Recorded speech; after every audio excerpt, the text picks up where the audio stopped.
And we are back after a several-week hiatus for Portland Retro Gaming Expo, KamuraCon, Desert Bus, and then me getting a nasty stomach bug. Sorry about those, especially the nasty stomach bug. So move a second. Let me see if I can move up.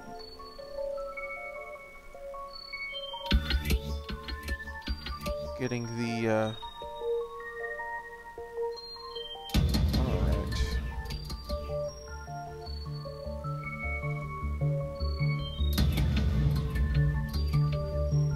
Control to move the app. Okay, shuffling around the Discord, the Restream chat. Alright.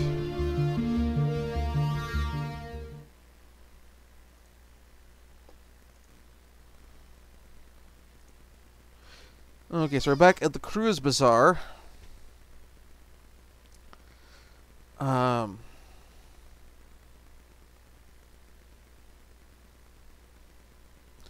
We'd gotten our intelligence on basically our next target.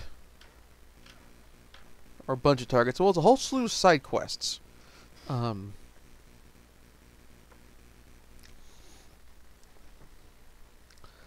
And so this is our first kind of game with a team of characters. A set team as opposed to kind of hiring a bunch of generic runners to roll with you, with occasional notable named characters who will be with you on various quests.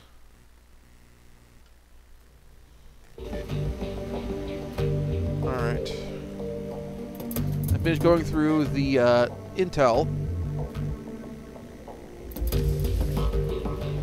So we flushed that taps, we missed the computer, so now we're taking the U-Bahn to Dragonfall.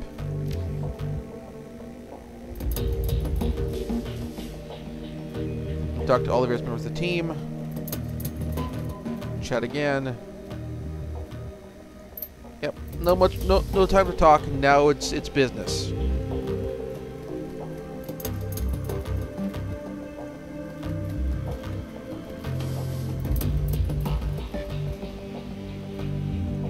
Because for this mission, we are taking mass transit.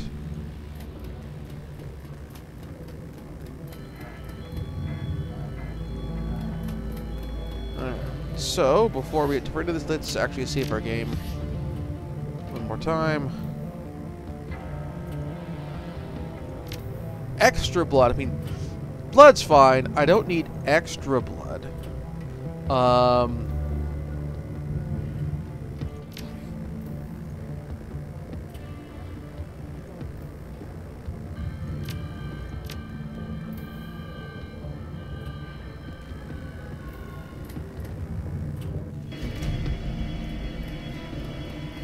Yep. But much like as in Deus Ex, Mankind Divided, our urban mercenary takes mass transit. Das Kisselhaus Hotel.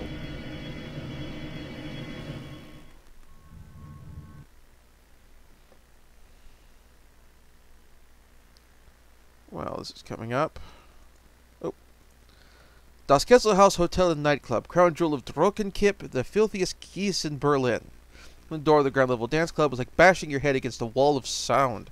Flashing lights stab your eyes, and the air is perfumed with cheap synthahol and engine grease. Everything in here is cranked up to 11, a playground for the numb. Green Winters is somewhere in this building. You steel yourself with a sentry assault and step inside. The team makes a quick check of their weapons and follows you into Das Kesselhaus. That is just fun to say. Das Kesselhaus. Boy. Just a second. Realized I forgot to do a couple things really quick before I got too far into this, namely publicizing the stream in the usual places.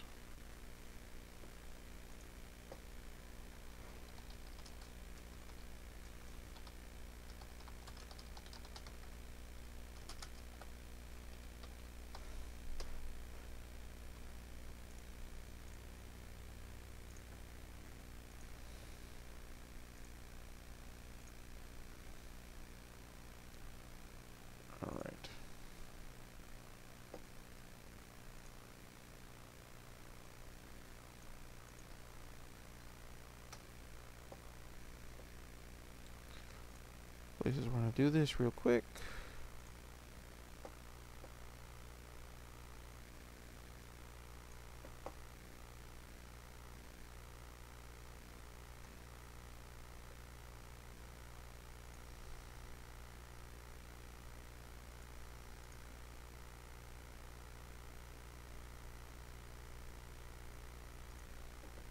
Alright.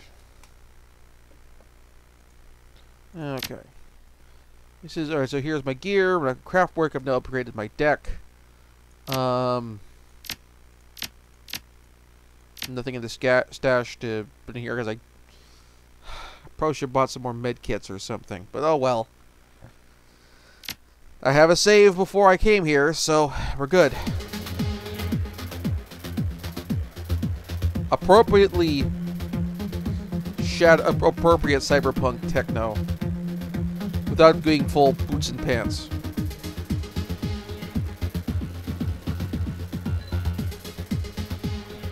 Patrol working the door might be the shortest you've ever seen, and the thickest. Despite the pounding music and writhing bodies, his face is buried in a comic book.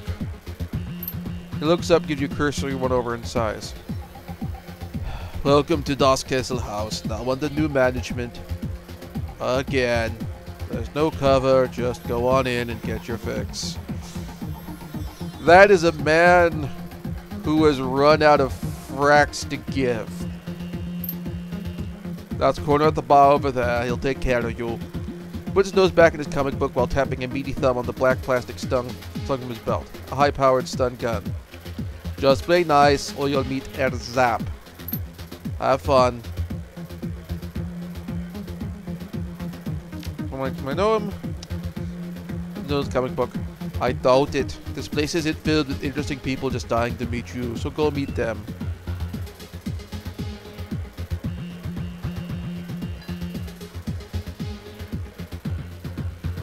They're gonna drop the name for Green Winters. You know him? No. But on the comic, his voice slows to a crawl, makes a point of enunciating each word. I point people to the bar. If someone starts trouble, I give them a taste of air zap. That's it. That's all I do. Oh.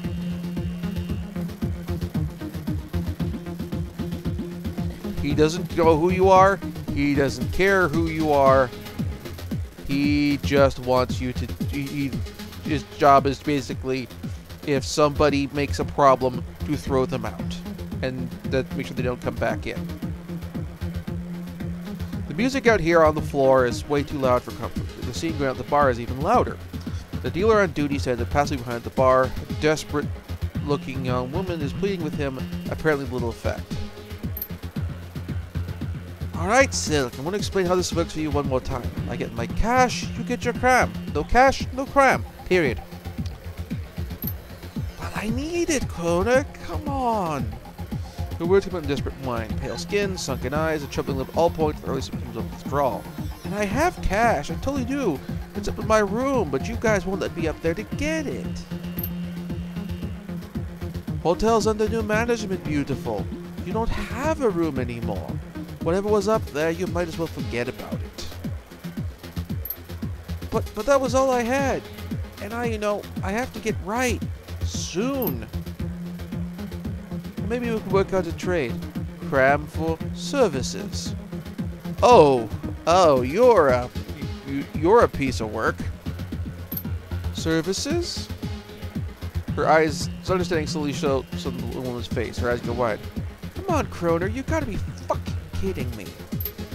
You want the cram or not? She set her jaw, looked of disgust in her pallid face. That ain't gonna happen, chummer. Not now, not ever. Bartender shrugs. I gave you about half an hour before the shake set in. When that happens, you know where to find me. He turned to their customer with a smirk, leaving the desperate young woman crumpled against the bar. Oh, to hell with you. I'm gonna side with Silk. Silk looks up at you, a look of abject mystery plastered across her face. Leave me alone, okay? Got a problem to deal with.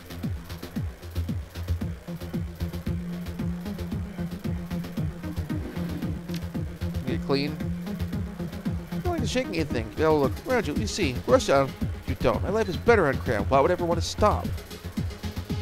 I don't have Etiquette Street.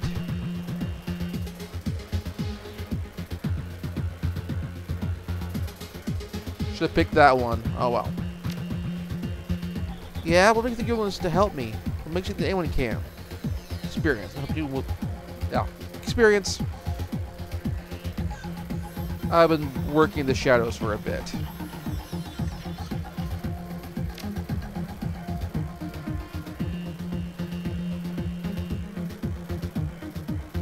I appreciate the fact, like, I basically, like, I have... Let's not make it street. So you have a variety of different arguments you can use to try and help her get clean. Camera users? It's a new drug. There are no long-term abusers. But Cram is a study drug. It's not like a BDL or anything and won't kill you. It's an amphetamine. It's awakened meth.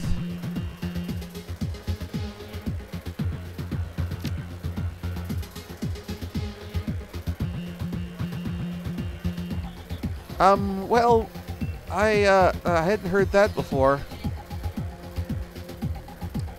Yeah, PBS Frontline of the Oregonian did a really great episode about the effects of meth on people and the meth epidemic, and both in terms of the physical and physiological effects of meth, and also other effects in terms of meth houses and the effect that they have on the ecology, and all sorts of other wonderful stuff. Yeah. So I'm assuming this is cyberpunk meth, which is like amped up with a whole bunch of other nasty crap in there. Yeah, I found an argument that clicks.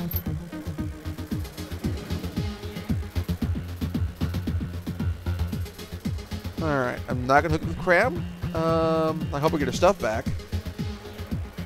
Really? That'd be incredible. I have that money and left some things in there too. You know, personal stuff. I can be discreet. I won't shoot a lot of people in the head. My sister will be up in room 304. That's where me and Nadia and Sarah were staying until, well, you know. I'll be waiting right here to get back down. I need to know. Layout, for starters. Well, that place, you know. No, for a factory. Let's see, well, okay. Second floor is a security station. Lots of high-tech stuff up there. We're talking about the penthouse levels, like with a sealed vault. There's something really valuable up there, but nobody knows what it is. Doesn't stop talking about it, though. Alright. Who's running the place now? Bad guys. I mean, like, real bad guys. The gang who used to run this place wasn't all bad. They kept the clam flowing and the prices weren't too high. Never hassled me as long as I kept buying. New guys killed them all when they took over. Now I'm stuck dealing with assholes like Kroner. Floor manager Frank had to think of my girl Sarah. He was always coming on to her, no matter how many times she told him no. I haven't seen her since the takeover, but he won't stop asking me about her. The guy's a real creep. That's all I can think of. I take care of new guys when I can. She steals a glance over her shoulder. Kroner, a scowl on her face. I shouldn't have to tell you why. Agreed. Green Winters. No, I don't think. Oh yeah, wait, yeah, I remember meeting him a few days ago. I remember because his name sounded like a kind of chewing gum. You're not wrong. Like Green Winter is wintergreen, yeah. I don't think I remember seeing him leave, so he's probably pulled up in his room. I'm pretty sure there are still people up there, ones the gangers missed. I hear they locked themselves in. You know, I talked to you about going to the hotel. You can talk to Frank. He's the floor manager. He'd have an elevator key. He's over... She points to the north end of the club. He's over there on the VIP balcony. See the greasy jackass in the oversized suit? The one grilling over that table dancer? That's Frank. Thank you. Hear about the stuff. I really, really need it. Probably some cram in there. Got some leads.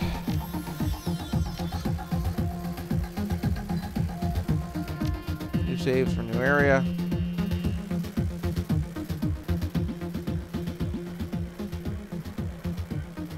What you got? Alright, on Green Winters. He looks at you suspiciously. Think so. Might be staying upstairs. It looks like. Old, doesn't use, but he's a raging drunk. That's all I know. Now he wants something from the bar. No. Don't do drugs, booze, and I'm working.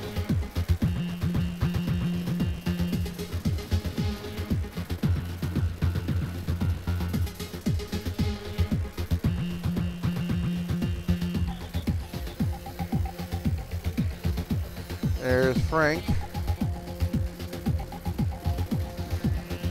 if I can get upstairs without having to shoot anybody.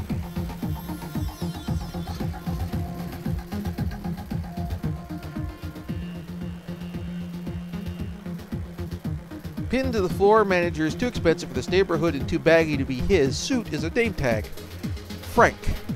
Yeah? What you need? Reluctantly, he shifts his head away from the elvish stanza swing in front of him. I will lie. I'm not going to start a shootout in the club right now. I heard you use your elevator key. It's important. Sarah, something from me?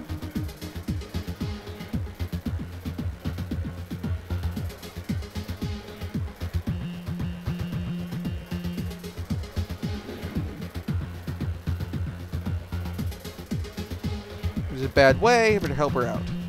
Yeah, okay. I'm doing all that. I can't just have the key. I can open the elevator back up, though. And you can let her know. I'm not going to try and go for the payday. Just let her know. And then not actually let her know. Okay, alright. Frank rubs his hands and barely contained look of excitement in his eyes. He fishes her remote out of his pocket and presses a button. And also, I did this in a manner which did not lead to him implying that Sarah would owe him any sort of favor. I open. You see, Sarah, tell her I'm glad she's okay, alright? Make sure that she gets that it's me helping her. Sure thing.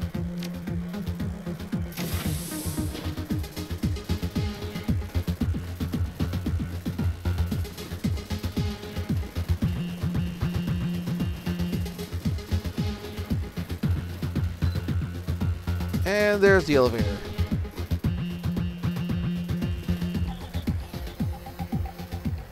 Sound. Going for it. Alright.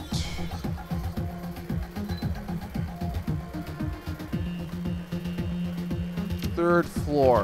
That is where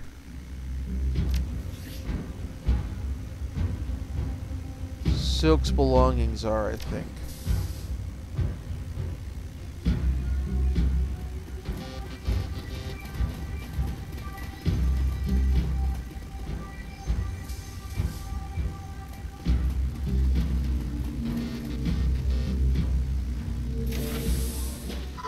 Oh! No kidding about do not open. That's an awakened scorpion. Holy crap.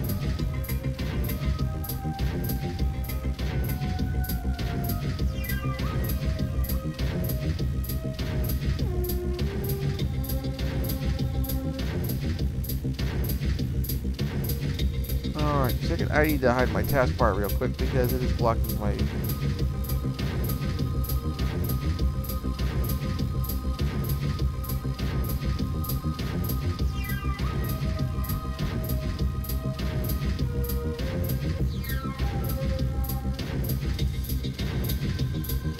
Alright, so I need to shoot you the hell out of you.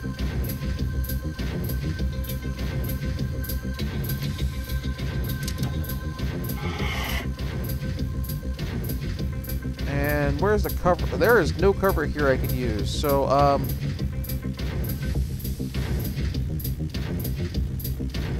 move in for a second.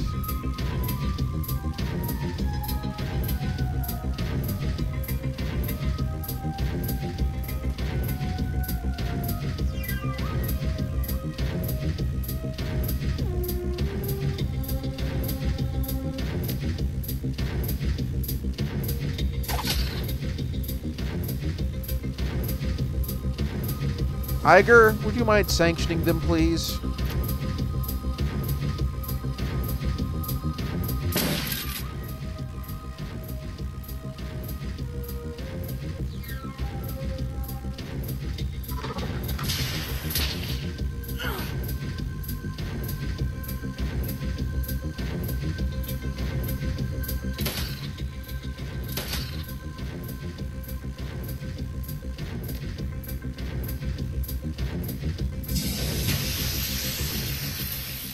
There, it's dead. What the hell was somebody keeping a pet scorpion for? Laura's food crisper drawer. It's his pet, apparently, and it's got hungry.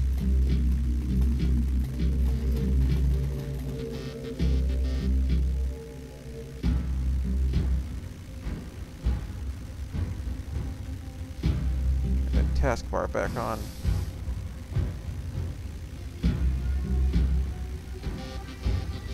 We'll do smaller buttons.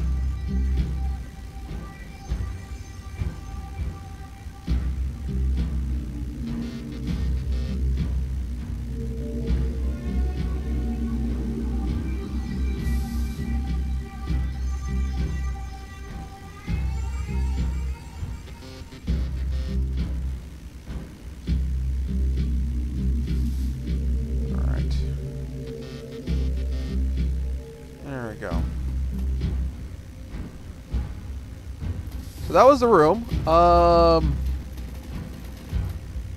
Somebody's very, very unpleasant pet.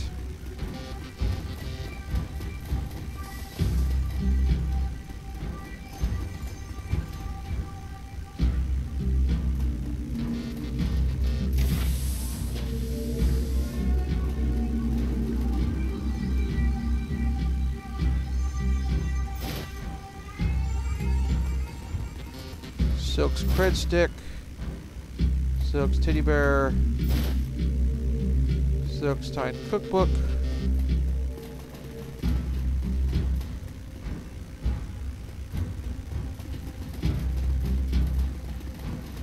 that's the washroom,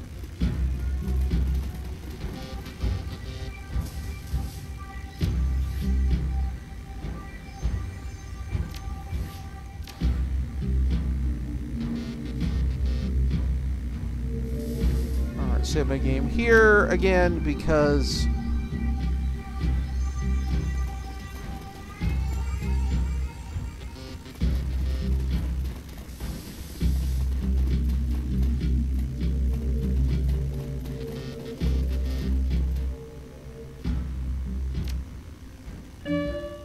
first floor hotel.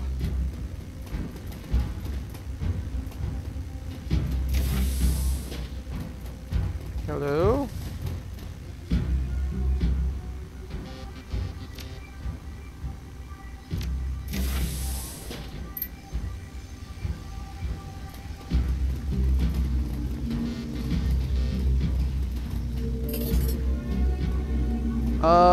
I didn't mean to steal your money. Sorry.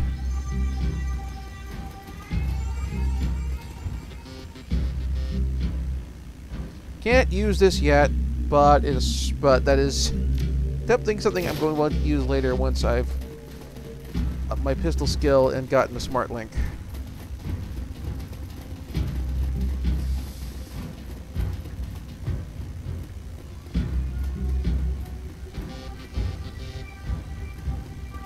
Crumbling wall. Interesting. A section wall seems to be buckling under its own weight. The aging wallpaper that lines the rest of the hallway has since peeled away, revealing the structure of the wall underneath. The only structure is reinforced with steel support structure. You see signs of rust and metal take anywhere. The wave enough force was applied. I can give enough force. That's not a lot of force. Strength 3. Climb into the wall and gives way with a crunch.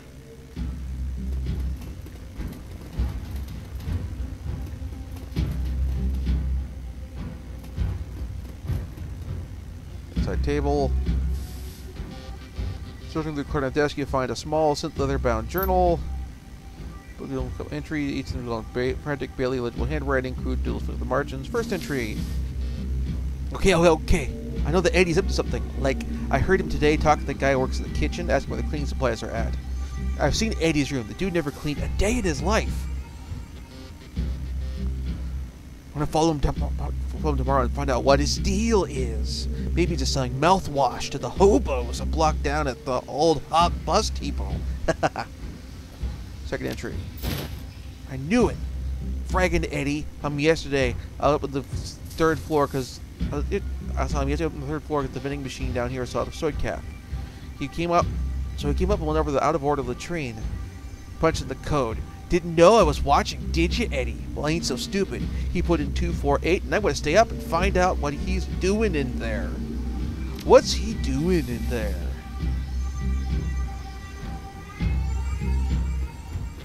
Are you cooking meth? Oh, back up to the 3rd floor, I guess.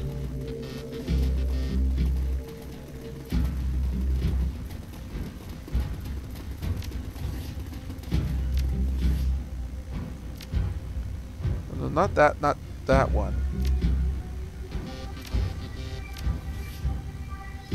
There we go.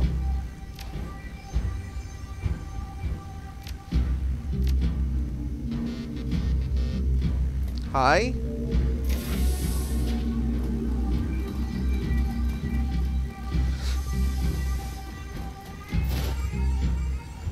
Trauma kit. Okay, that works.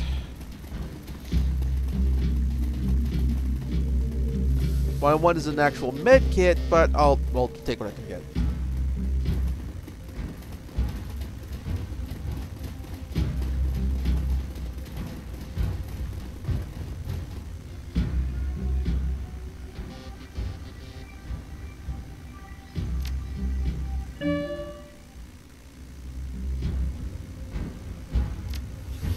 Let's save again, because if things go really bad here, I don't know if I fight my way out of the whole building.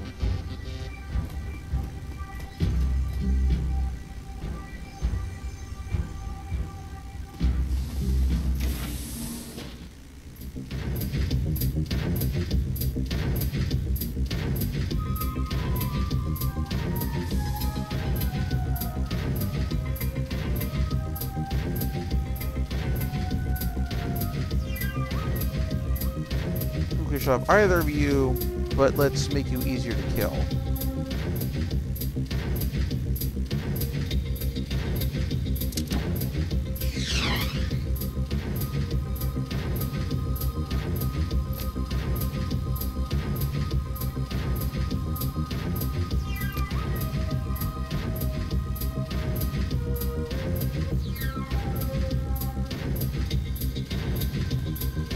Weapon into cover. I am not so stupid as to try to get cover next to the big, brightly colored barrel. That seems like a bad idea.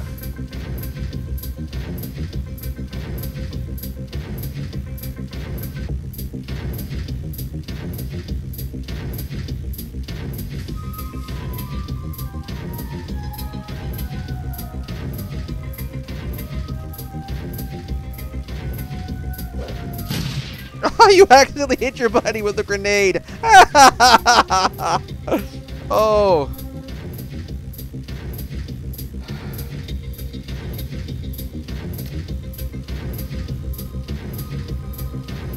Well, like 3 of them right next to each other.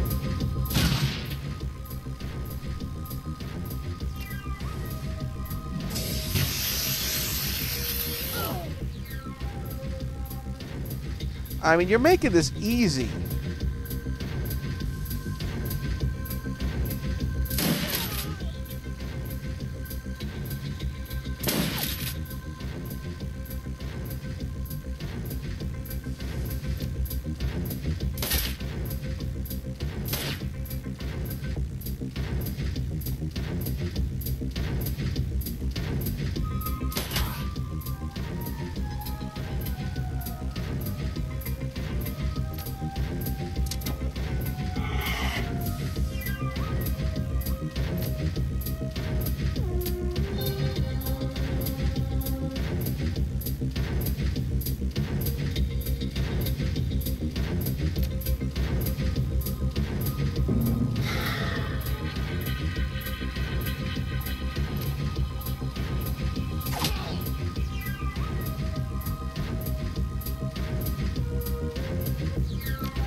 Rub and shake him.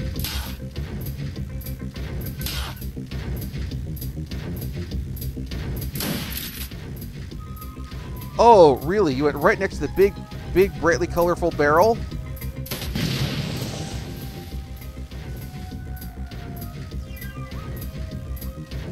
Oh, that's out of my hair now.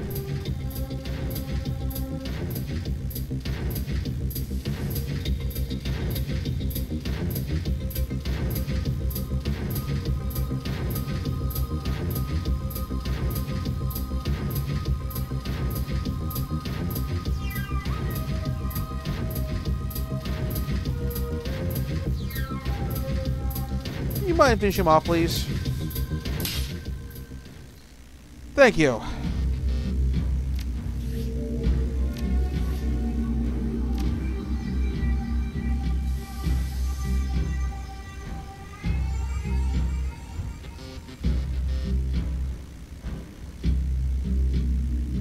Save the last save for the cruise bazaar in case I need to go. Turns out I need to double back and buy stuff. In the meantime, let's check the terminal.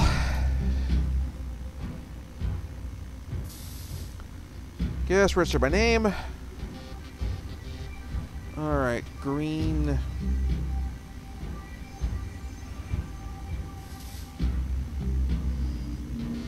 Cancel. Green Winters.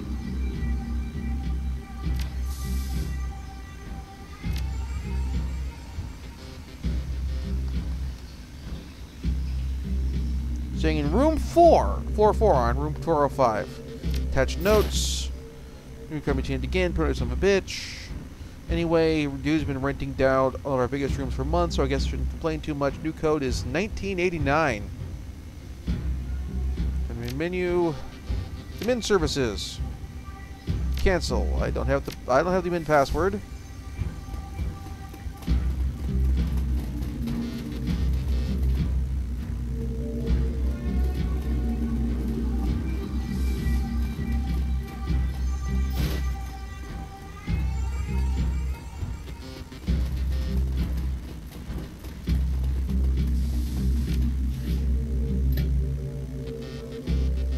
Maintenance key fob. Maintenance closets on hotel floors. Okay.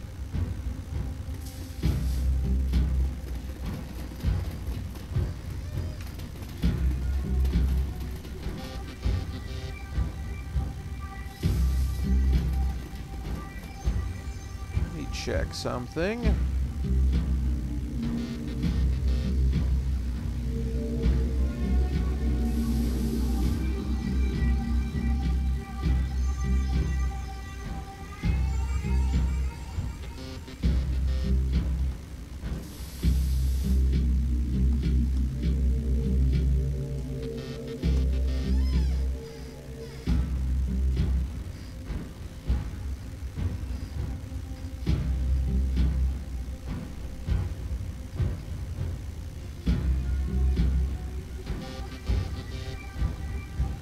Alright. These are not very secure people. Boom! Their admin password is admin. Haha. View all current guest notes. Give us a log. Oh, hey! A lot of in-jokes here. We gotta look these up. So, Sarah's room in 304. So some of these are prime runners. Fiddler Man, room 112, last guest, Fiddler Man. That is the handle in the Shadowrun BBS handle for the late Nigel Findlay, a writer of numerous Shadowrun source books and adventures. He's the one who introduced bug spirits to the Shadowrun universe through multiple adventures, including Mercurial and Bug City, and also several novels. Sheila Sunrise, I don't recall that one. Hatchet Man is one of the original Prime runners as well. He contributed a lot of stuff. His handle contributed a bunch of stuff to the original Street Samurai's handbook. Fast Jack is another one of the big names and big name deckers in the Shadowrun universe, and after the crash that concluded, like the big Matrix crash that led to the there's a virus involved that end to the conclusion of the old internet, the Matrix, called the Matrix, rather the old new internet, I guess we would put it, the Matrix from Shadowrun, 1st through 3rd edition, also led to the end of the Shadowland BBS going down, or the original Shadowland BBS going down, and with it its administrator, Captain Chaos, being presumed deceased. Fast Jack took over its successor. Now I gotta look some of these up.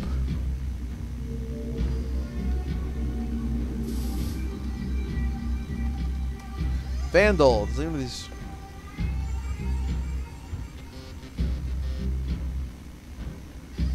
Prime. Okay. Vandal isn't coming up with anything. How about Sheila Sunrise? Double check.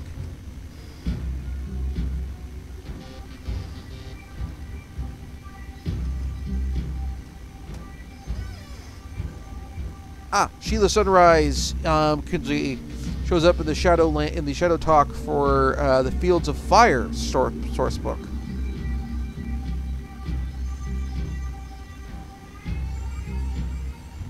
Right, Jack Point. Okay, so after Crash 2.0 in the Shadowrun setting, which at the end of 3rd edition, it's Jack Point is Fast Jack's successor to the Shadowland BBS. Anyway, current guest notes. On 2 current guests, Silke Schroeder, Sarah Newman, and Nadia Bauer in room 304 and 405, Green Winters. Okay. Alright, and walk away. So, doing that little bit of work and offing a bunch of really obnoxious people gets you some really useful stuff. Oh wait, actually, when you go back to 3, I forgot we have the passcode for the secret room in the 3rd floor washroom.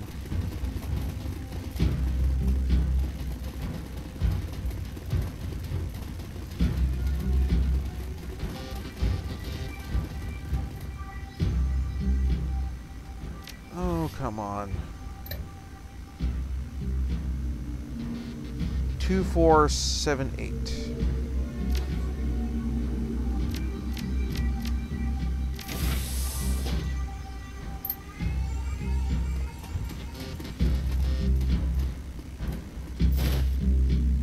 Jazz. Aha! Somebody's running a drug lab in here. Okay.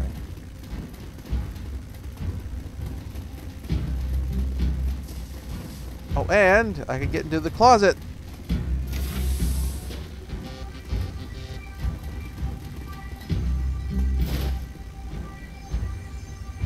Cram. Let's actually look at this for a second. So, inventory.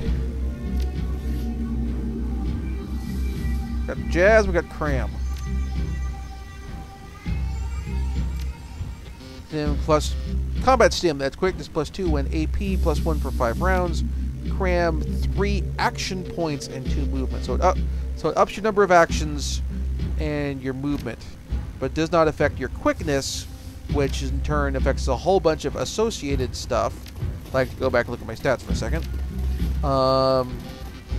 Like upping the combat drug ups your gun skill, and basically, so to speak, it boosts the parent skill for your guns, or parent attribute for your firearms. So, if you have to pick between Jazz and Cram, you want Cram. Well, okay, you want Jazz, or you can just not do drugs at all.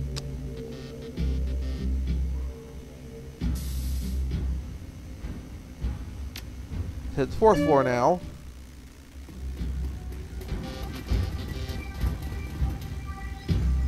Maintenance closet, sure.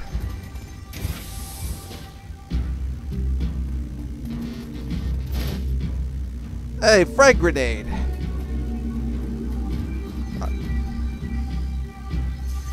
Alright, is not the only thing. So 405.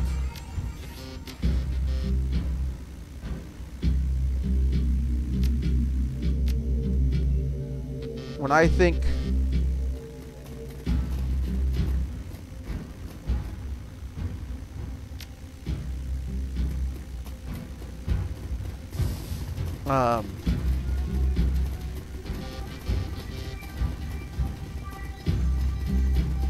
interesting, this washroom is not locked.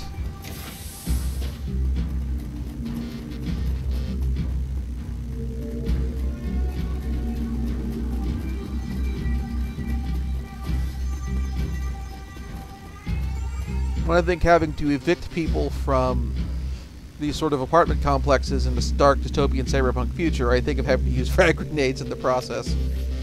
Alright, room 5, 1989.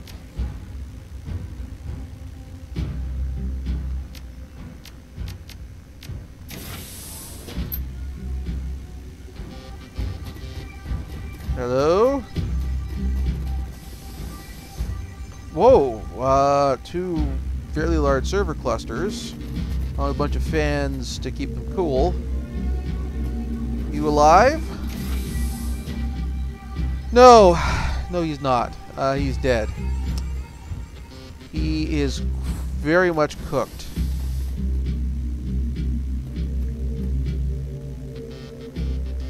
The scene is eerily familiar. A dead man still jacked into his smoldering computer, his face distorted into a mask of pain.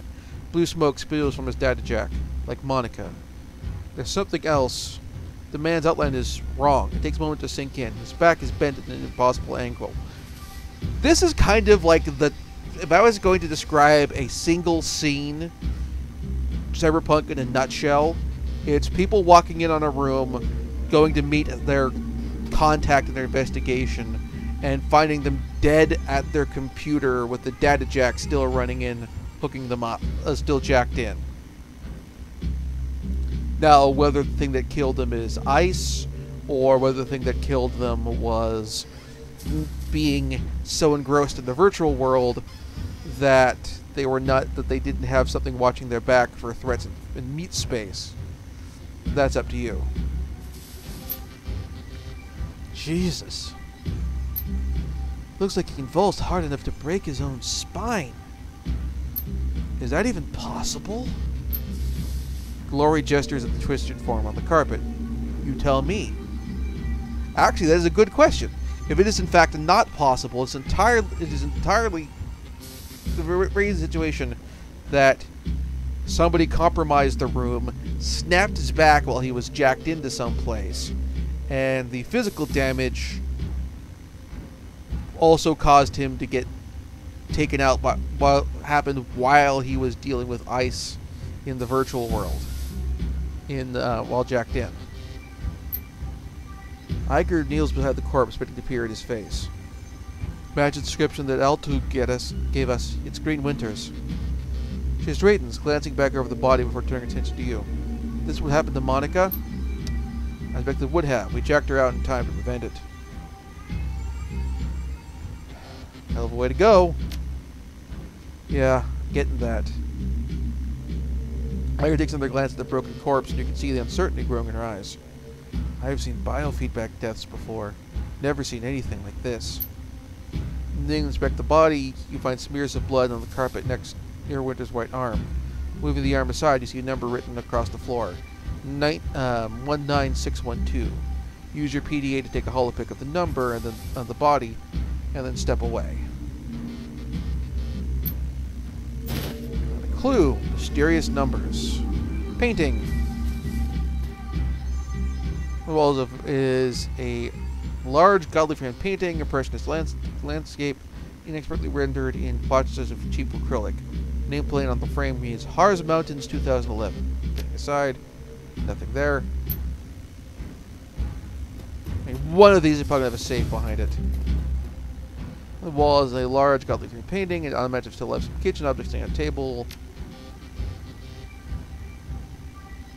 Unlock safe behind it, a keypad and space mouth glows invitingly. 8-digit passcode. Oh, is it 5-digit passcode?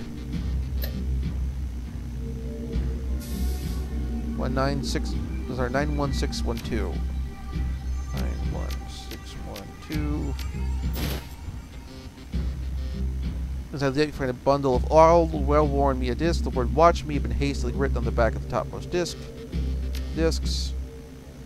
The "Watch Me" I almost knew. Those are much older, and many of them are badly scratched. The last 2 discs in the bundle are stuck together. When you try to breathe them apart, the readable surface of the bottom disc peels away. Take the discs.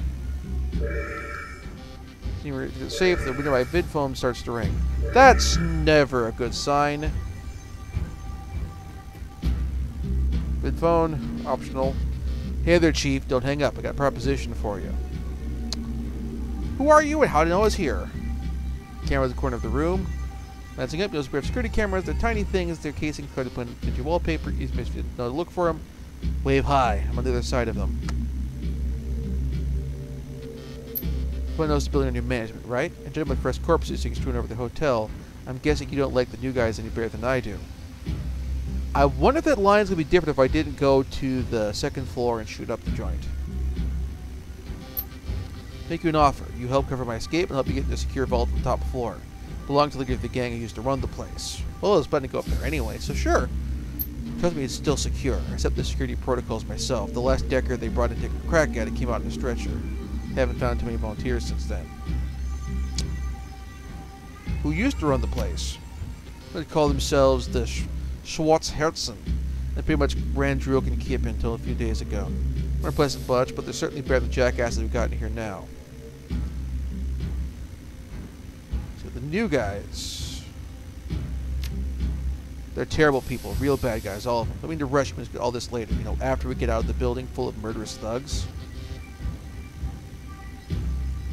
Well, they're not telling us. They're pausing under the line, you can tell they've got Blitz off guard. Yeah? What's that? If you set the basic security for the vault upstairs, you must have been a member of the Schwarzherzen. That's not the kind of job that a street gang would hire a contractor for. They'd use someone they know they could trust. Yeah, okay, I was a member for a while, but the old boss got himself killed in the firefight, and the second in command took over. The guys moved in. I guess they sense weakness, and the Schwarzherzen were still disorganized the transition. Anyway, long story my short, I don't consider myself a member anymore. I just want to get out and do my own thing.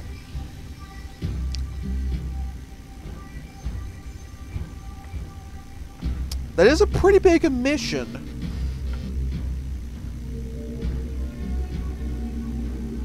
But his reasoning currently seems legit.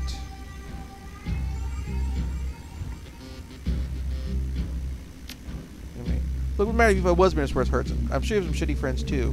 I'm not going to ask about him because it's not my business. You have to save and get out of here, okay? Alright, where'd I meet you? Room 505 on the penthouse floor. Come rendezvous with me here, and I'll take you to the vault. Alright. I mean, if we're gonna be here, like... I've got some drugs I jacked. I've got a hand grenade. And I got the stuff for the gal on the bottom floor. I like a payday out of this. First floor maintenance room. Let's see if we got the code for the room off the 2nd floor, off the 4th floor.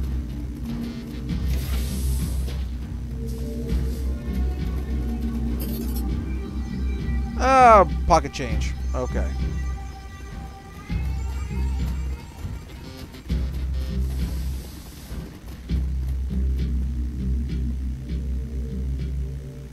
Top floor.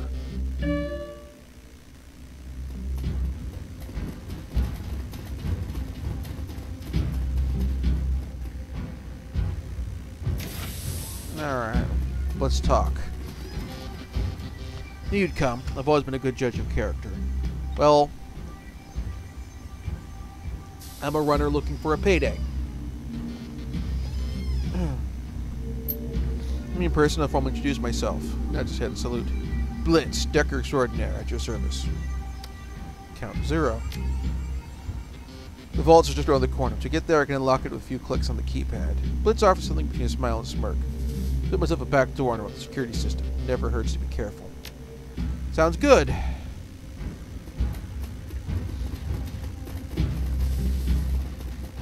Save my game real quick.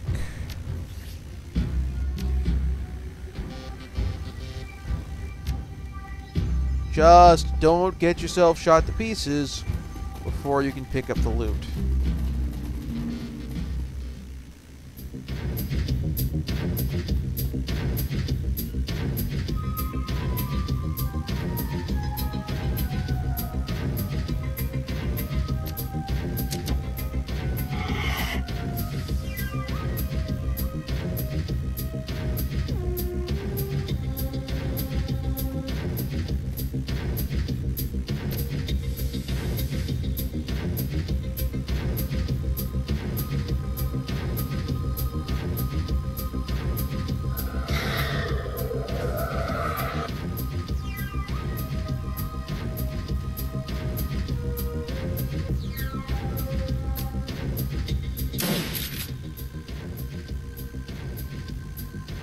And carve him up, please.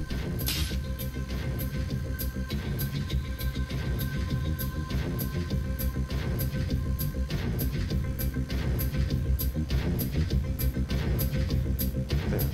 Oh, don't. Damn it. Ah, well. Damn it.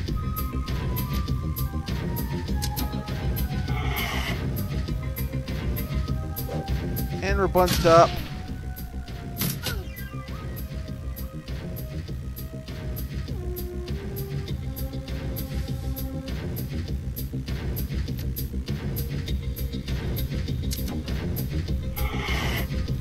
And they are all marked. That's actually a nice touch.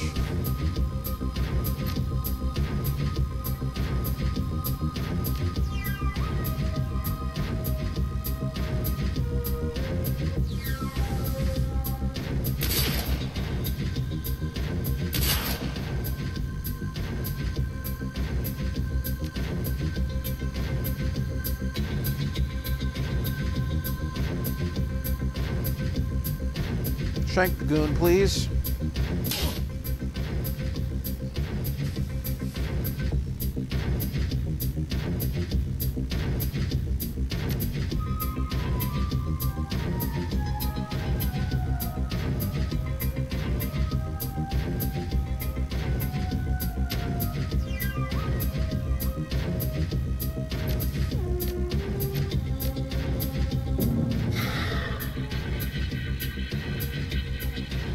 Alright, Dragon Slayer, that's basically... Okay, not entirely my turn.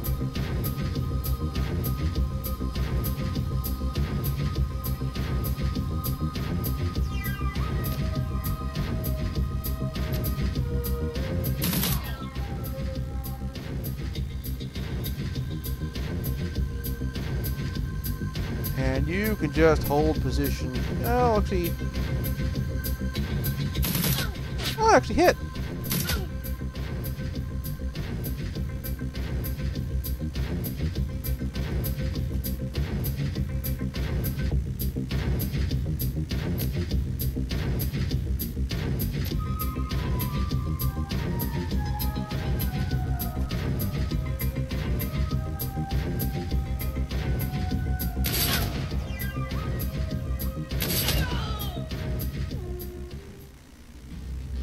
There we go. That's much.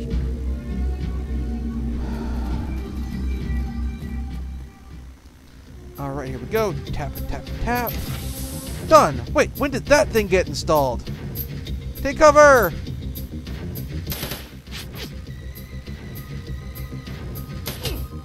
Drones. Which nearly freaking killed me.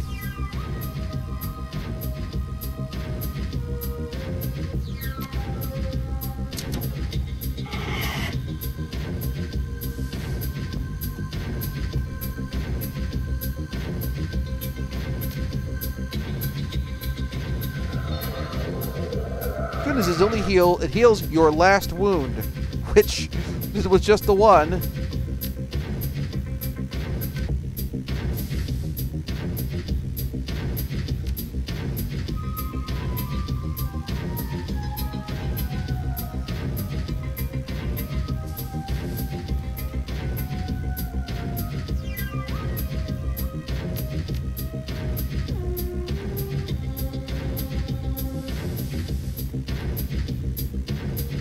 Oh, crap.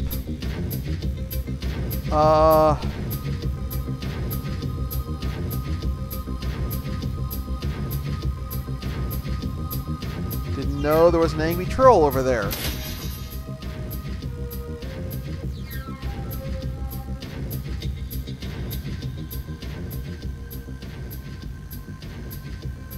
I don't have drone control. Shit. Okay.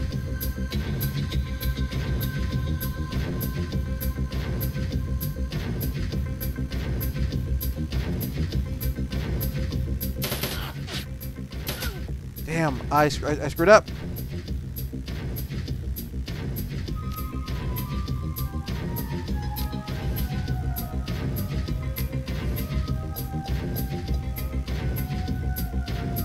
Dietrich does not have enough drone control to do what we need to do here. Okay.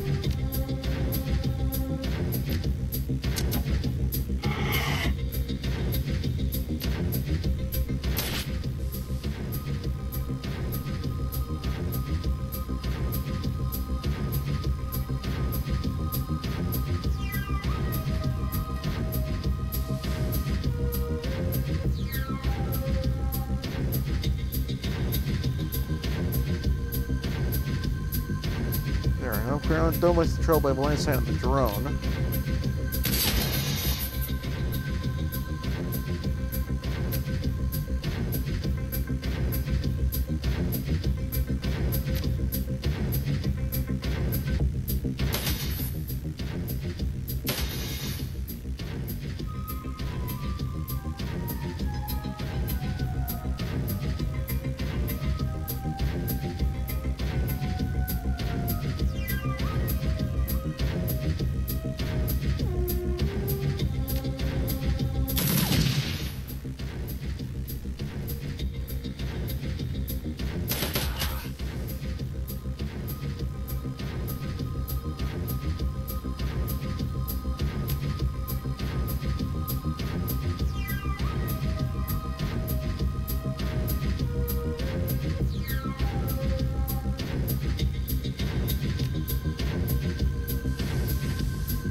Now we can have you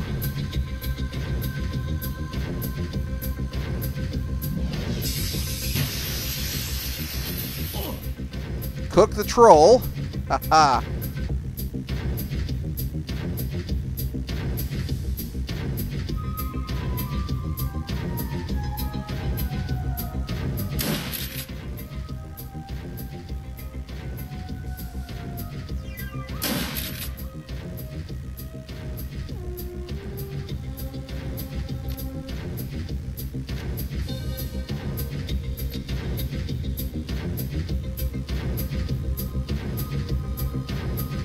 I'm in really good cover here.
You know what?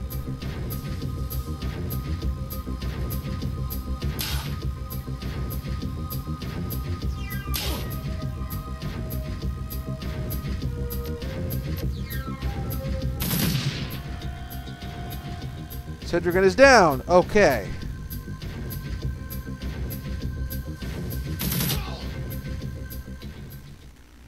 All right.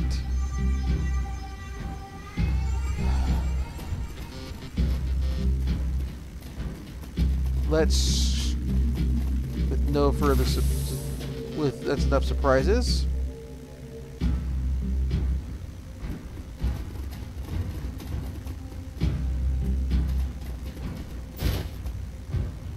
Drugs.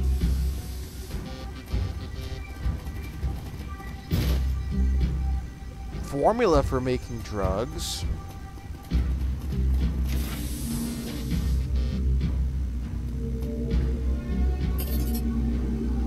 Cash.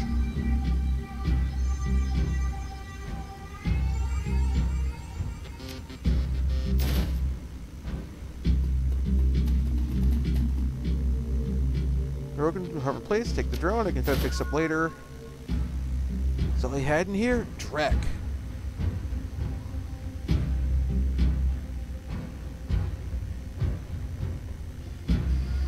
Yeah, that's it.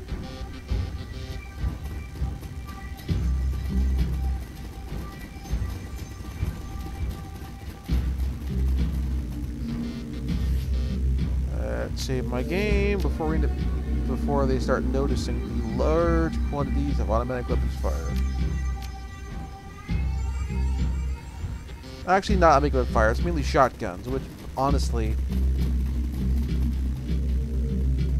Check the washroom.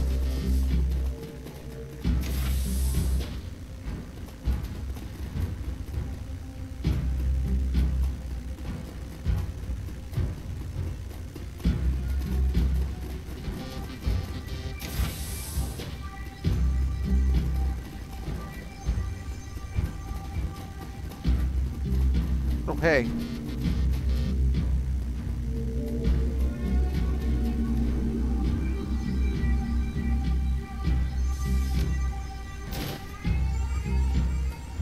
Ah, if I know there, I had some drone repair skill, I would have used it to fix the drone.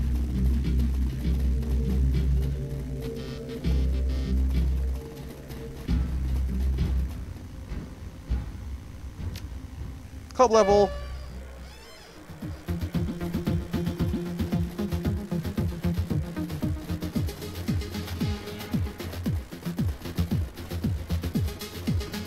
Silk. I'm not going to ask for any cash. I know she doesn't have any. Just gander belongings. Really? You went up there and got my things? Shut arms are handed courteously. You just walk off with them? Wow, thank you. When you said you were going up there, I didn't think. Her lip starts to quiver. Thank you.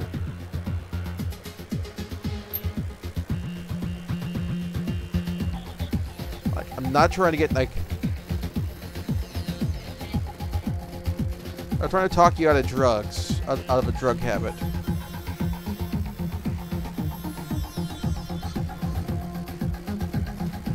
Talk to the party girl.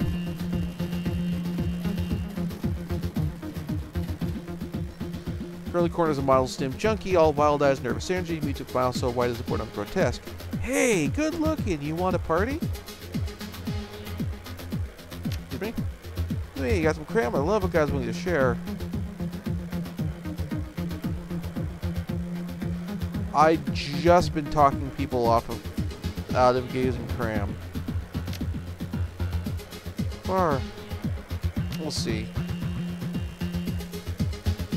Presumably, I guess I could use that as a way to get in.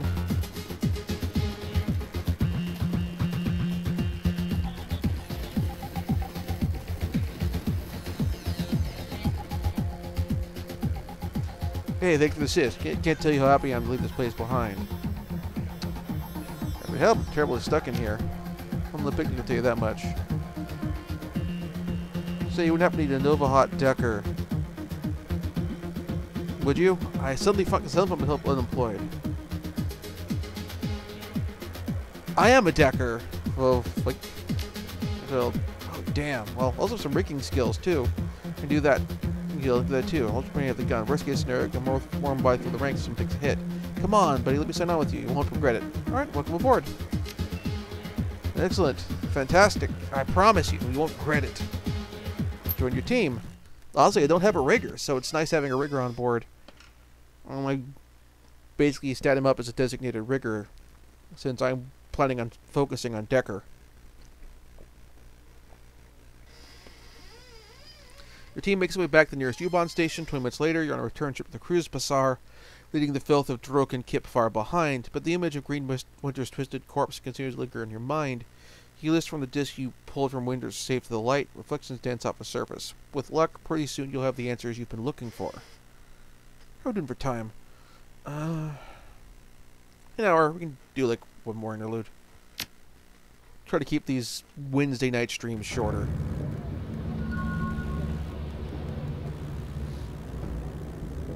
As you lead your team through the shadows, your companion will continue to learn and develop new combat skills. Click the icon in the lower right-hand corner of the screen to open the crew advancement menu. When this icon is highlighted, one or more companions is eligible to learn a new combat skill. At each advancement level, you may choose one of two possible skills, combat skills for your runners. Choose wisely. So you have growth options, but like limited growth options. Alright, so I have a new gun I can use when I hit 4.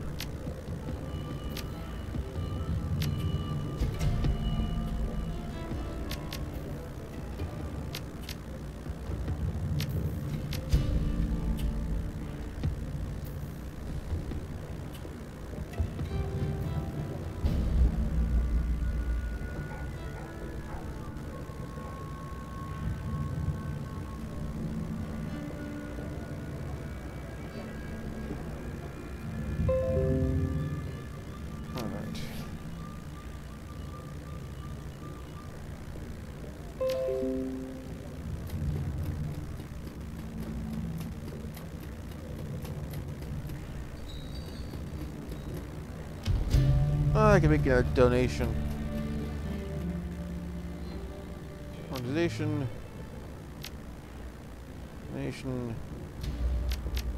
100 new yen.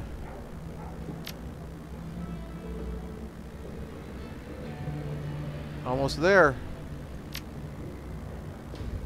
Else.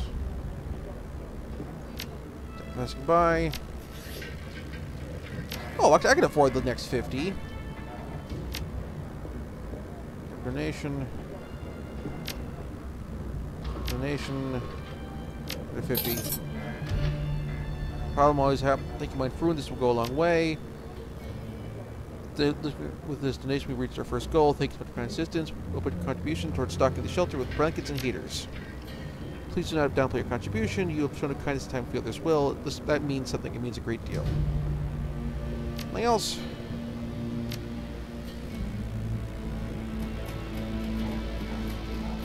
Alright. Back to the shop. Blitz. Blitz looks at your approach. Table time is clear with cigarette butts and dead air cable dangles from portable terminal set by his side. Hey, Chief, you need something? You doing alright? Great. Doing just fine. Great, Chief. I'm doing just great. I'd be able to run down relax for a change. No more worry about this ganger or that ganger sticking behind me and slipping a knife into my ribs. It's a good change, Chief, I gotta say. Welcome aboard. First you are. Have a heavy on board. Restaurant like to share? Chief, well, we're gonna most of it. You got money out of the hotel. For that, you got my eternal thanks. Then you got some questions for you. About how long were you in the gang? Ended up there after the anarchist revolution of 39. Was just a kid back then, too young to realize how good I was. Money could have made working the shadows. He shakes his head, a expression on his face. And so, being young and dumb, I fell in with the gang crowd, and that was that. Wait, I'm not going to ask about the why. Can I trust you? I've already taken you enough trust to let you on board. Alright.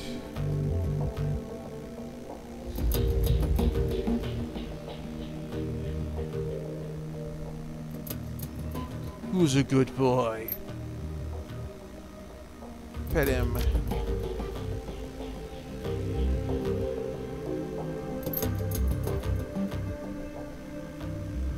Sit.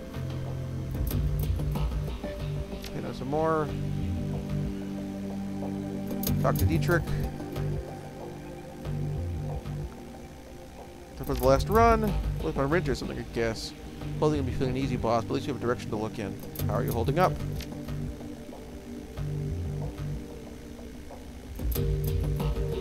Taking it harder than anyone else? Nah, Dietrich shakes his head, a wistful expression on his face. Nah, no harder, but I'm less buttoned up than the others are. Iger will never let herself show any weakness and glory, while she's too full of chrome to feel much of anything. It's probably not true, as in fact, that's one of the things where, as we chat with her more, she'll open up. Me, I don't give a damn. I spent too much of a life putting on a show for others already. I mean by that, I used to front a punk band way back when. Believe it or not, I spent a pretty good chunk of my life on stage. Whenever you weren't playing, I was living up to our fans' expectations, spouting off, getting into fights, getting drunk, getting laid. Not a bad life, all things considered. Wait a sec. You could sing? It's punk. You can't always sing. Not all punk bands have much vocal range.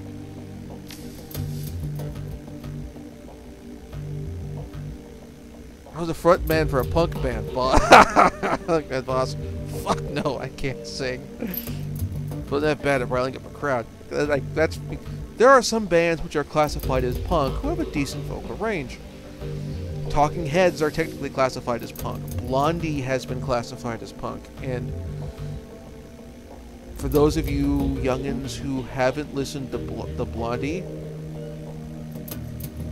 Debbie Harry can frickin' sing. The band told me you've heard of it. Oh, I doubt it, boss. We never really got any airplay. Says, when did airplay have anything to do with good music? That is a fair statement to make. Fair point, boss, or I'll tell you. The band was called Messerkampf, spelled just like it sounds, with big capital letters and an exclamation point. We weren't a big act or anything. We sold a few records here and there, toured around Europe. Same story here, run a bunch of other washed-up old relics, I'm sure. We had decent following in England and holed up in London from 31 to 36. Spent most of our time slumming it around the East End and picked up enough Cockney to irritate the folks back home. Truth be told, that whole chapter of my life was a bit of a blur. We didn't do it for the fans or the fame. We sure as shit didn't care about the money. All that mattered to us was staying young and drunk and angry. He takes a moment to examine his gnarled hands, a sad smile on his face. He made a second to. Good God. Where has the time gone? Drunk and angry, yep. He shakes his hand. Dietrich shakes his head, picks himself up with reverie, and looks back up at you. A familiar, easy grin returns to his face. Well, anyway, boss, everything ends eventually, and I washed my hands of all this years ago, so let's change the subject if you don't mind. How'd you end up in the shadows? Well, as big a leap as you think. I'd already had the healthy disrespect for authority, and I had the magic to back it up. I'm not thinking about shamanism. As long as you keep your idol happy, it doesn't matter what else you do. The Dragon Slayer chose me to be his servant, and as long as I was strapping someone bigger than me, he didn't much care whether they're on stage or in the shadows. But the Dragon Slayer, he shrugs, not much to tell. He chose me when I was a kid. I could always feel him in my heart, good me to laugh louder, hit harder, get rowdier than the rest. Of course, my family didn't understand, but the hell with them, I thought. I knew I was destined for greater things. So I listened to him and cracked the skulls of a lot of bad people. He saw this and was pleased and rewarded me with magic. He used that magic to crack bigger, thicker skulls, and so on. He shrugs. It's a simple life, but a good one.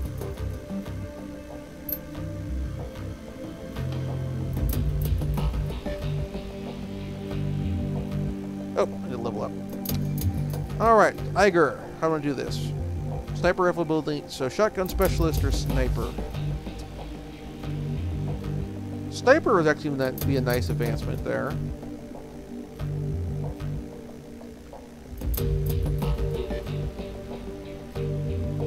Yep, confirm. Blade specialist. Or shipping armor. It already does like a bit of an AP debuff and some ongoing, but stripping armor is also really helpful. Razor specialist or pistol specialist? They do AP damage, so we're gonna do damage and pierce up 2 armor, or razor slash followed up by a kick. Pierce up 1 armor, may do AP damage. I would like to have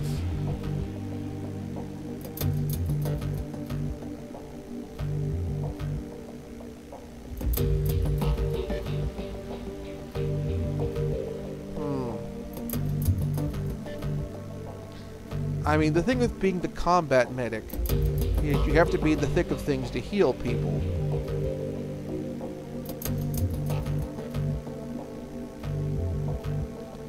Also, being able to hold your own up close is good because you'll be up. That's where you'll be up healing people. But still, let's go with the razor specialist, and you'll get a new level up next time.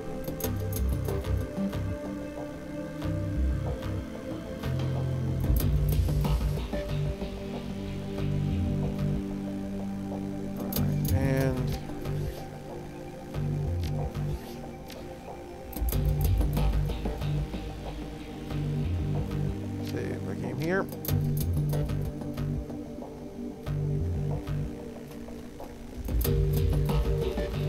How are you holding up, Iger? Iger turns to face you. There's a pained look on her face. Look, I owe you an apology. I'm not gonna be as entitled. I'm not gonna be a shit about it. Listening? When Monica died, I was pissed. Probably doesn't come as a huge surprise, but I took that anger out on you, and I shouldn't have. Seeing her body was enough to convince me. Couldn't have done anything to help Monica, and I couldn't have either. We're dealing with something new. Monica was a good friend of mine. Her death hurt. I got carried away, and I said some things I shouldn't have. I want to apologize for that. Her body relaxes, and it's going to turn away. Anyways, that's all I wanted to say. I want to say. She stops and to face you. You can see the awareness behind her eyes. Go ahead, and nobody's stopping you.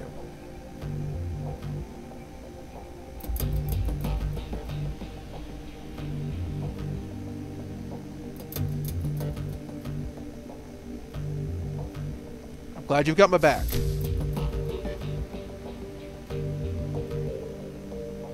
Forget it then. Alright, I picked the wrong turn. Alright, I'm going to actually load my game. This is why I saved before I did this dialogue.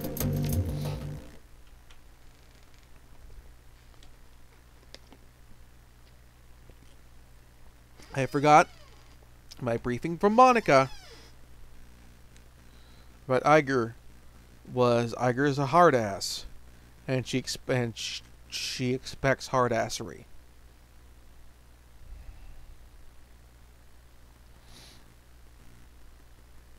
And so I need to be a hard ass to Monica.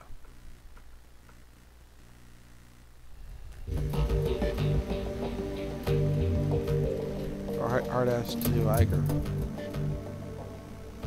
Yeah, right, you do. Angry, hell, it's okay. You got a right to be. Died. Piss. That. I'm gonna say. It's your apology. Don't give me that shit again. Appreciate some backbone. It's good to see. Remember, 0 pushing your confidence again. Not for the others at least, but I won't lie. Still concerned about you. Like what? What you got? Basic ones. Get for yourself.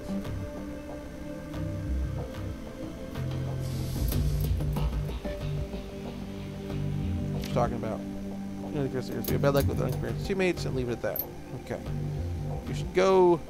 Remember to run. See what to pack my gear. Okay. So I haven't got to open up, but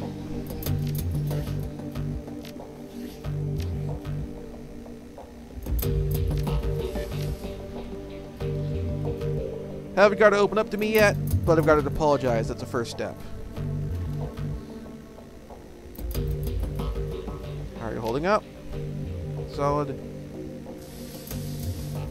a million miles away. It counts right now, it doesn't. Kind.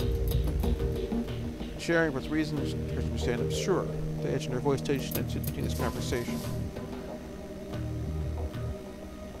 And talk to you. He started with Shadow more than 5 years ago. Tom spoke with the vintage Chrome. She gets the job done. Discussion.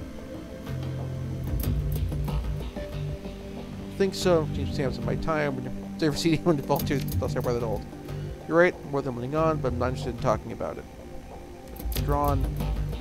Concern. Really trust me, then my concern. Talk to me. You don't know yet. Time is better. We can talk for now before you drop dead. Okay, so basically she's just kind of... So she's playing her on defensive, but worth a shot. Computer. BBS. Sold pay data. Take reduced delivery schedule. A little bit extra cash. Favor sale.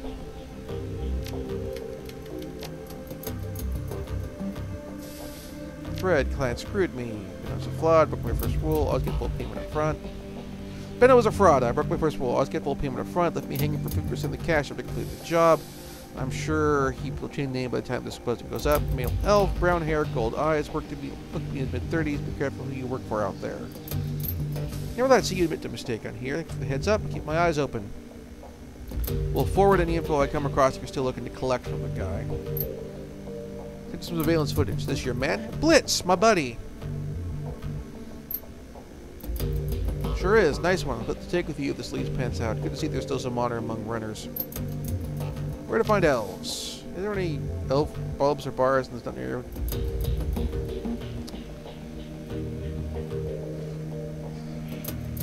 To meet people. One in Torstraw, bring a bouquet of roses. Elves love romantic. We do creepy blue groupies like you, not really appealing when guys only after them for the shape of their ears. Go back. Oh, the jobs directory. Completed jobs. Back to root. Any pending jobs? Nothing pending right now. Main box.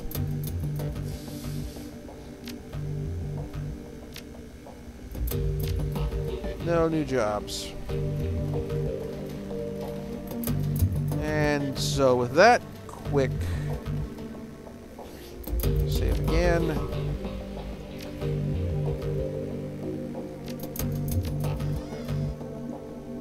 Let's advance the story, shall we?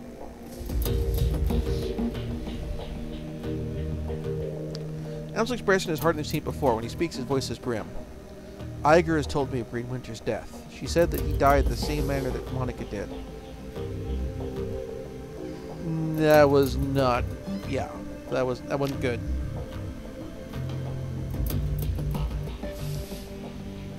Amsel nods gravely. I know that you and Iger have differences. Will tell you she was badly shaken by the sight of Winter's body. Yep, I was there, and I spoke with her before I talked to you. Those who mentioned that you found something in Winter's safe, a package of aerial discs. May I see them? Of course. Good God. Gingerly, Amsel lifts a disc from the bundle and holds it up to the light, slowly against Turnover's hand, causing rainbow patterns to shimmer across its surface. I haven't seen one of these since I was a boy. This is a DVD-RW. The data storage is medium from the mid-2000s. I'm surprised Winters could able to find a device that could play it. I actually got a small stack of them over next to me over here. I still hang on to them. They're nice to have. You know, we can read these things. Leave these hands and quickly break the others. The first disc looked up might be readable. The others are damaged. Some severely show. I have my doubts about them. For now, let's concentrate on damaged disc. There's a little shop here, the Data Haven. Talk to the proprietor, Malit Holier. She might be able to help. Talk about the cost of the device on my account. I'm on it.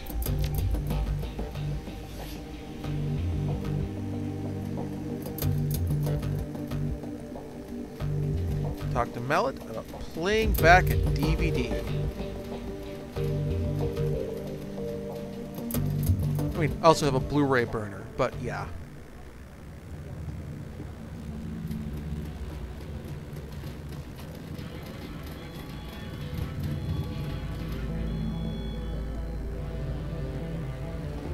Ah, there it is, right over here. Okay. Right next door. Okay. Welcome back. What can I do for you? Wired this drone. You get it running again?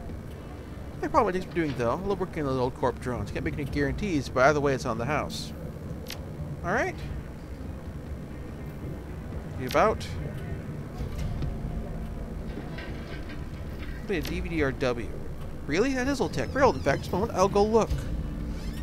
Very old, in fact. I will go look. Or just a bit of obsolete components in the back of her stall. Ah, here it is. The door whistles a mid-sized flat-screen display out of the bin. This display isn't old enough hookups to connect to a DVD player. RCA, you know. Vintage. Play yourself, this I do not have. You may not try to look down this junkyard. There's a scavenger there, a primitive man with a crude disposition. If anyone in the Cruise Bazaar can help you find your DVD player, he can. But he will almost certainly attempt to overcharge you for it. Take a deep breath and smiles up at you. But you're not here for gossip. Shall we conclude our business? I can give this display for, say, 200 new yen. Paul to charge it to his account. Ah, very well. I'll have it packaged up and delivered to Herr Amsel straight away. Best of luck finding your DVD reader. I wish you well.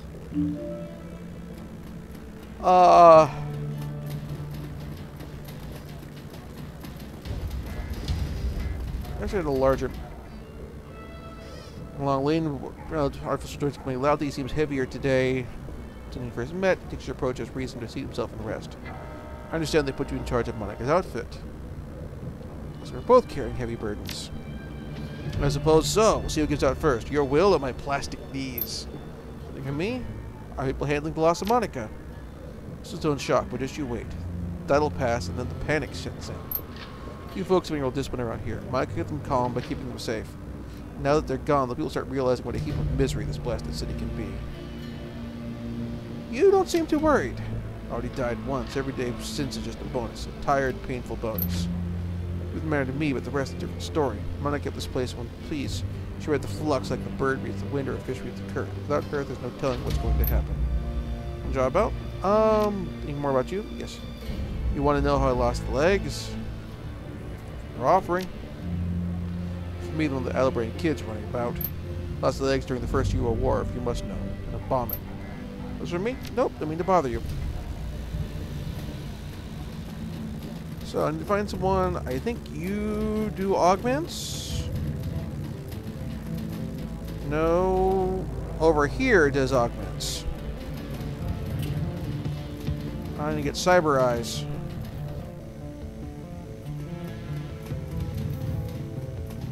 Alright, Zeke.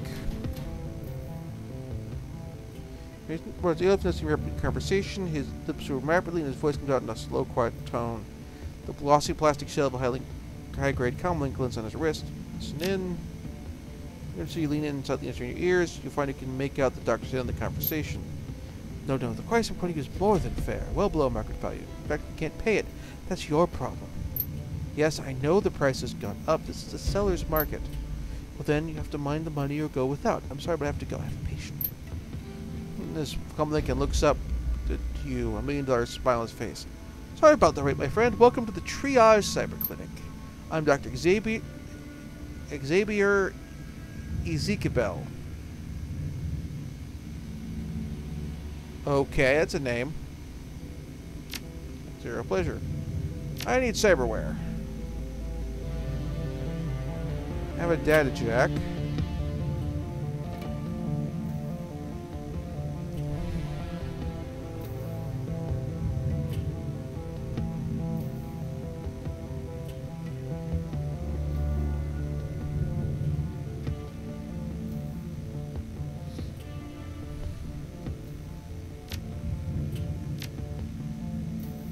Get cyber eyes. I'm right ahead, data jack.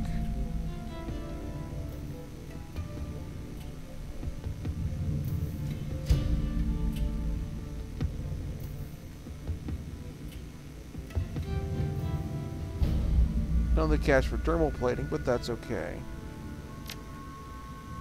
Yep, I'm not planning on being a magic user.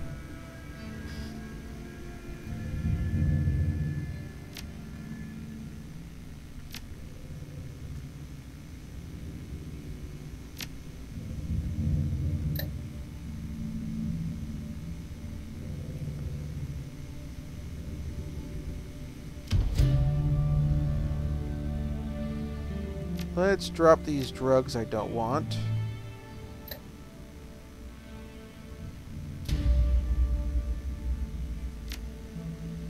And vital med kits.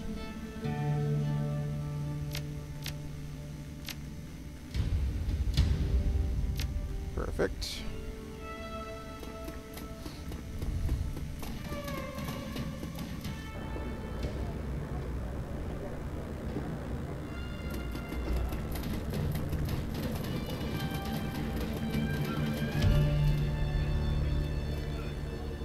Scrotty.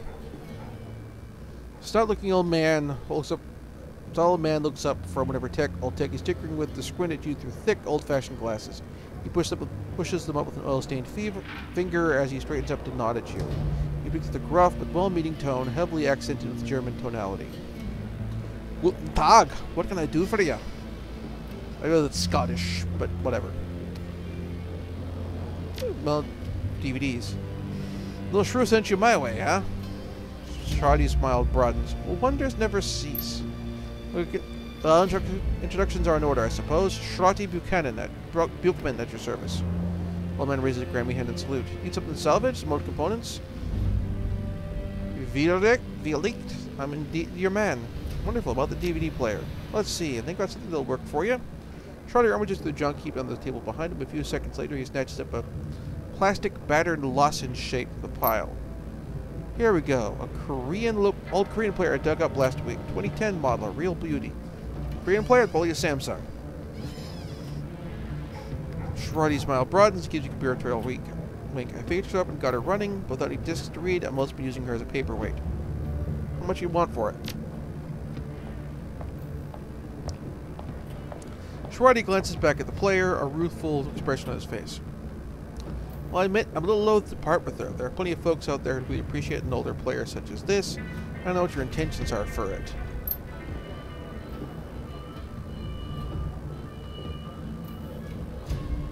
I suppose, given the time and trouble I took for putting her back together, I'm willing to part for her for, oh, say, over me a calculated person face, about 500 new yen? Buy a new Trident player for that. Yeah, but you can't get one of those anywhere. You're not going to find another one of these anytime soon. It's not like it offers to buy these every day, so I'll cut you a deal. How does 350 sound?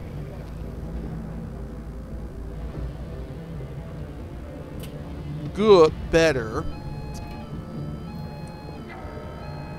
But come on, man.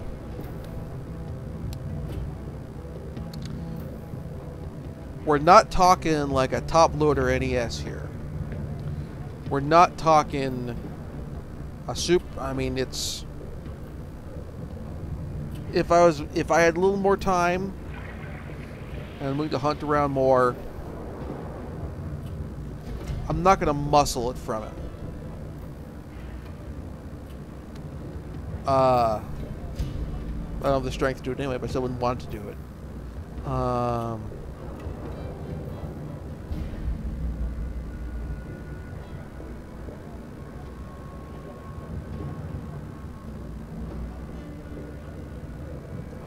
I mean, DVD player, kind of ubiquitous format for the late 21st century, for the early 21st century. It's a decent price cut. I'd like to see something like cash for gear upgrades. Deal. Not everyone your tone, but every day I get asked about any of my projects. Do you want to please? Here you go.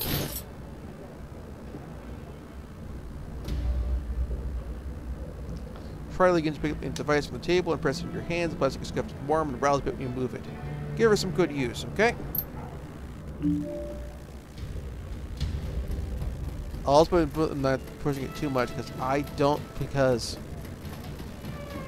I'm not getting a warranty out of this.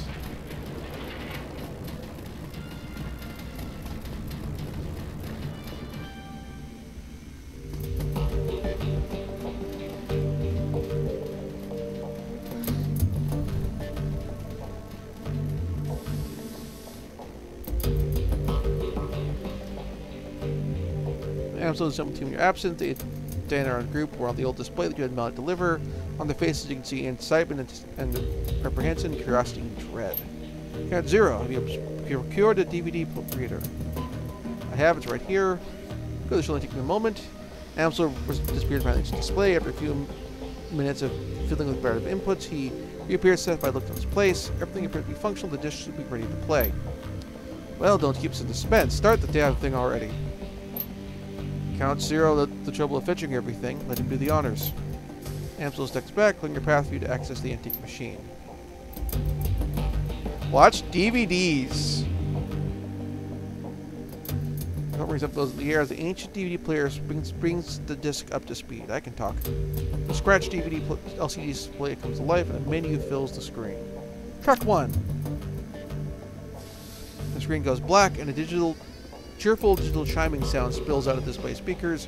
Crackle static fills the air, coupled with a shrill electronic whine. In a few moments, the display goes live and a disheveled-looking man appears on the screen. His eyes glitter with excitement. The time stamp is 2034. September 15th, 2034. Just a moment. Mute myself for a second.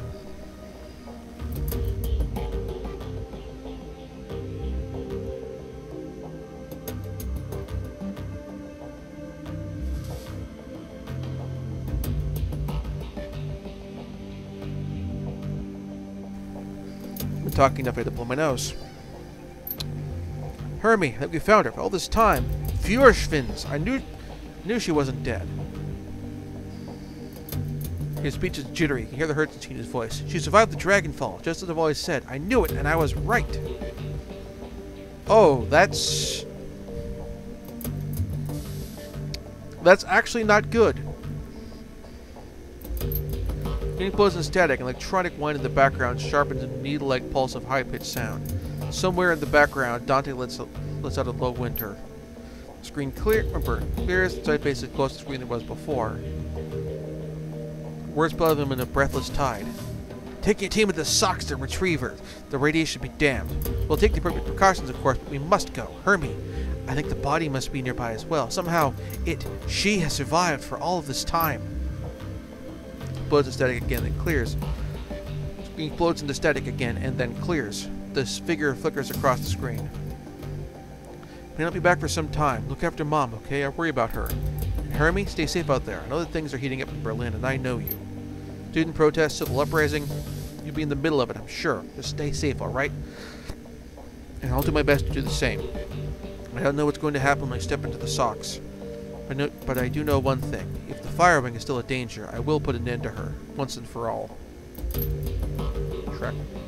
Track 2. Screen goes black for a moment, then a figure appears on screen. Your late client, Green Winters.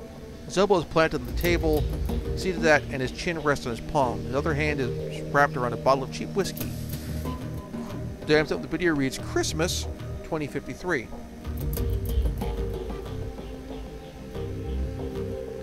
Christmas Day. Found the message Adrian left me all those years ago. I cleaned it up as best I could. Strange hearing his voice again. It's good to hear him, even if he did insist on calling me Hermie.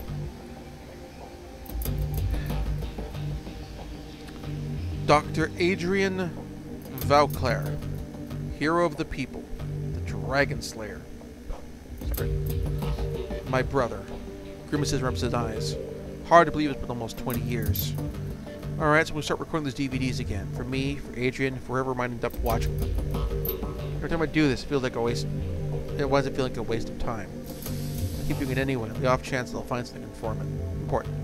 If I stumble on the clue that leads me to my brother, then I wouldn't want it on film. I've been doing this for almost 20 years after all. No sense in quitting now. Christ, 20 years, all this time and still no leads, even with all my contacts and my resources. He takes another swallow of cheap liquor. Even with my legendary bullheadedness, I've made no progress at all. I haven't turned up a single goddamn thing. Want something funny? Apparently a team emerged from the socks a while back. No one's clear on the date, but get this. He turns to the camera and gives a conspiratorial wink. Supposedly they vanished without a trace. He opens the bottle, drains it, slams it back down the table. His eyes are rimmed with red. Not so much of a rumor considering. I already know that you're gone, big brother. I live with that every day. Abruptly, Winters leans forward and reaches for something off screen. The display goes black. Back in my menu, track 3. October 12th, 2054. Stumbled upon this archival footage of Fleur-Sfinge's original attack months before the Dragonfall. Easy to forget how devastating it was. Adrian saved a lot of people by bringing her down. Got the footage all queued up to play, starting it now, additional comments to follow.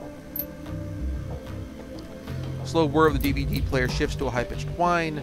A distorted, wavering image blooms into being on the screen. A timestamp in the upper right-hand corner of the screen marks the date, July 6, 2012. Technically, 6 years ago. Plus. 6 years and a few months ago. Because the Shadowrun timeline got mucked up. We're not in the Shadowrun timeline. We're in some other cyberpunk dystopia. It is difficult to make out what you're seeing at first. The scene is dark and smoky, and the telltale flashes of emergency vehicle lights flicker on the periphery of the screen. The camera pushes in, and you make out 2 figures standing in a ruined landscape. All at once, the sound cuts in. Nice touch. I like them doing this in engine. Reporter speaking. Again, for all of you just joining us, we are coming to you live from Stolberg. A few hours ago, the dragon Fleur-Sfinge launched an unprovoked attack on the sleepy Hearts Mountain town. You can see the results behind me. Fire, ashes, and blood. We're joined today by a survivor of this latest and most horrifying attack. The reporter turns to face a male man sitting behind him. Sir, I understand you've been through a terrible ordeal, but thanks for taking the time to speak with us tonight. The camera switches focus to a middle-aged man with a haunted look in his eyes. He stammers out a reply. Yes, of course. Good, sir. Could you please tell the people at home about your experience of the attack? It was horrible. It's pure chaos. People were dead. People I knew, roasted alive or trampled to death trying to escape. My own house was burned to the ground during the attack. My family, we have nothing now. We made it through this attack, though. Your wife, your kids? Yes, we all made it, thank God. We were out to attack a small shelter, me, my wife, and our 2 daughters. The shelter protected us, but the heat was just unbearable. We couldn't have stayed in there much longer than we did. How long were you holed up in there? 3, maybe 4 hours? I don't know. We just stayed inside until the heat died down and the screaming stopped. And what happened after that? It was over, when the air cooled down. Porter nods and the man continued. We stepped outside. There was nothing left, just smoldering wreckage and a dense cloud of black, oily smoke. And the stench in the air. God, that smell. It smelled like roasting meat. There's a long pause. With the tortured look on his face, you can tell the man is struggling to decide whether or not to continue speaking. Eventually he does. My girls, they found what was left of their nanny outside. Her body, what was left of it, was slumped against the shelter door. I kept telling myself I couldn't hear her pounding to get in, but that isn't true. I could. I just couldn't bring myself to open the door. I couldn't risk my family like that. Not for her, not for anyone. Thank you, sir, for taking the time to speak with us. Yeah. You heard it here. An absolutely chilling account of tonight's attack. Again, the town of Stolberg has been reduced to ash, another victim of the fire wing. Stay with us for more up-to-the-minute reporting on Fleur-Sfinge's reign of terror. Okay, time for a new approach. Adrian's a complete dead end. That much is pretty much clear by now. So instead I'm doing some digging on Fleur-Sfinge instead. Let's see where this goes. Alright, the screen goes black. Back to the menu screen. Track 4. October 31st, 2034. All Saints. Not Saints. Halloween.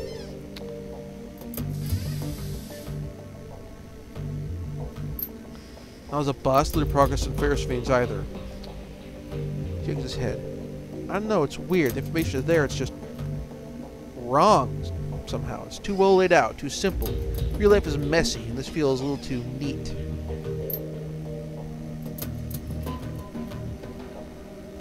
Not the only thing that's nagging at me. I'm getting that tingly feeling all up and down the back of my neck again. I feel like I'm being tracked. I'm no Matrix hotshot like Clockwork or Schaefer. I'm good enough to know that someone's on my scent. Gotta install some new security measures. Can't be too careful. Track 5. Screen display goes blank. Back to Green Winters comes on screen. Seated on a computer. Off to his left, enormous monster fills the screen. November 9th, 2054. Christ. Wow. Okay. We change a portrait here. New close something. Trail of bodies and disappearances. Gearbox, Marcian, Peregrine. They all have all disappeared in the last few years. Gearbox went AWOL yesterday. They're all making the same sort of inquiries about the fire wing that I've been. One moment, please.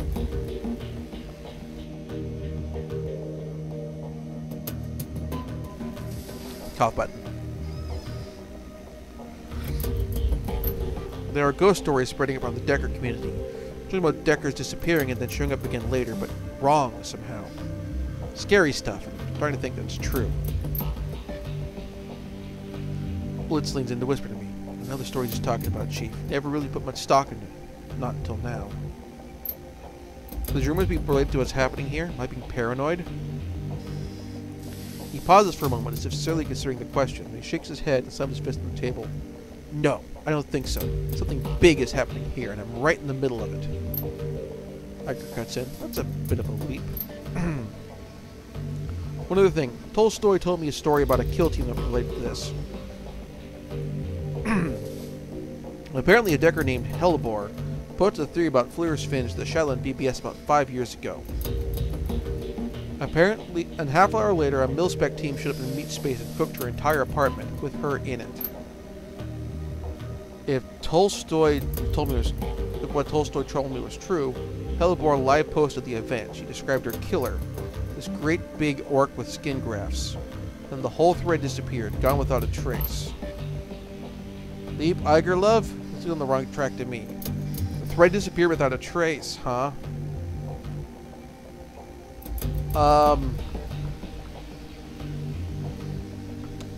And Cat and Chaos don't pull crap from the don't take down crap from the Shadowrun PBS unless it's like utter actual horseshit. Like not like get somebody killed because they know too much horseshit, but get somebody killed because it's bad advice horseshit.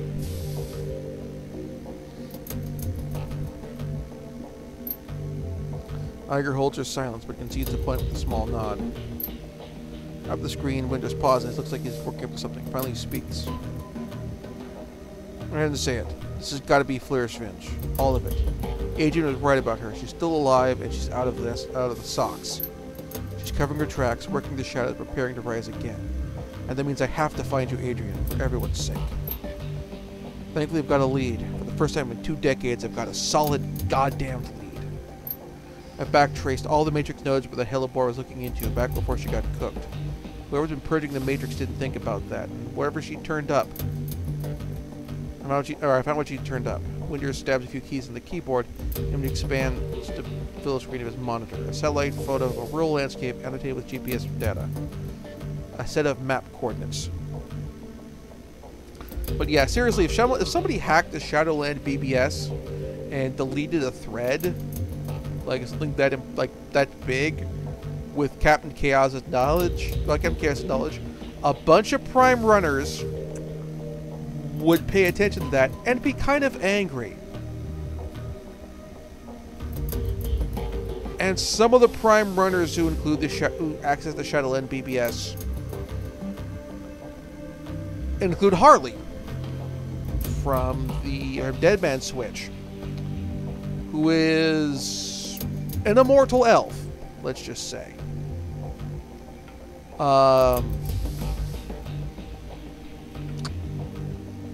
Dunkelzahn. Admittedly, Dunkelzahn's a great dragon, and would probably want to keep the secrets of how to kill great dragons off of the public airwaves. But he's on there. Fast Jack's on there. There are enough people on the Shadowland BBS who would like do some... I mean, you all know the Streisand effect, right?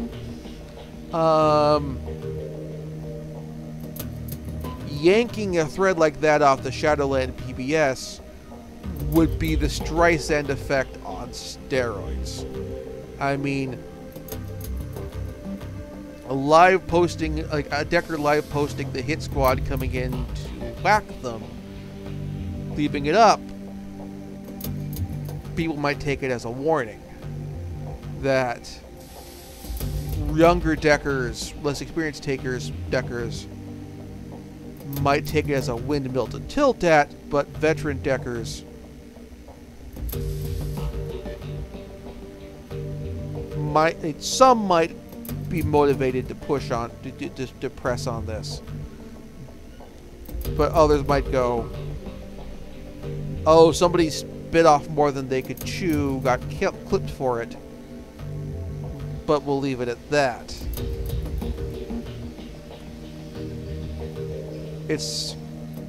Someone was digging up some Megacorp's secret R&D facility, and maybe there's some pay data for me there, but there might not actually be something in it. But there might not be enough in it for worth money.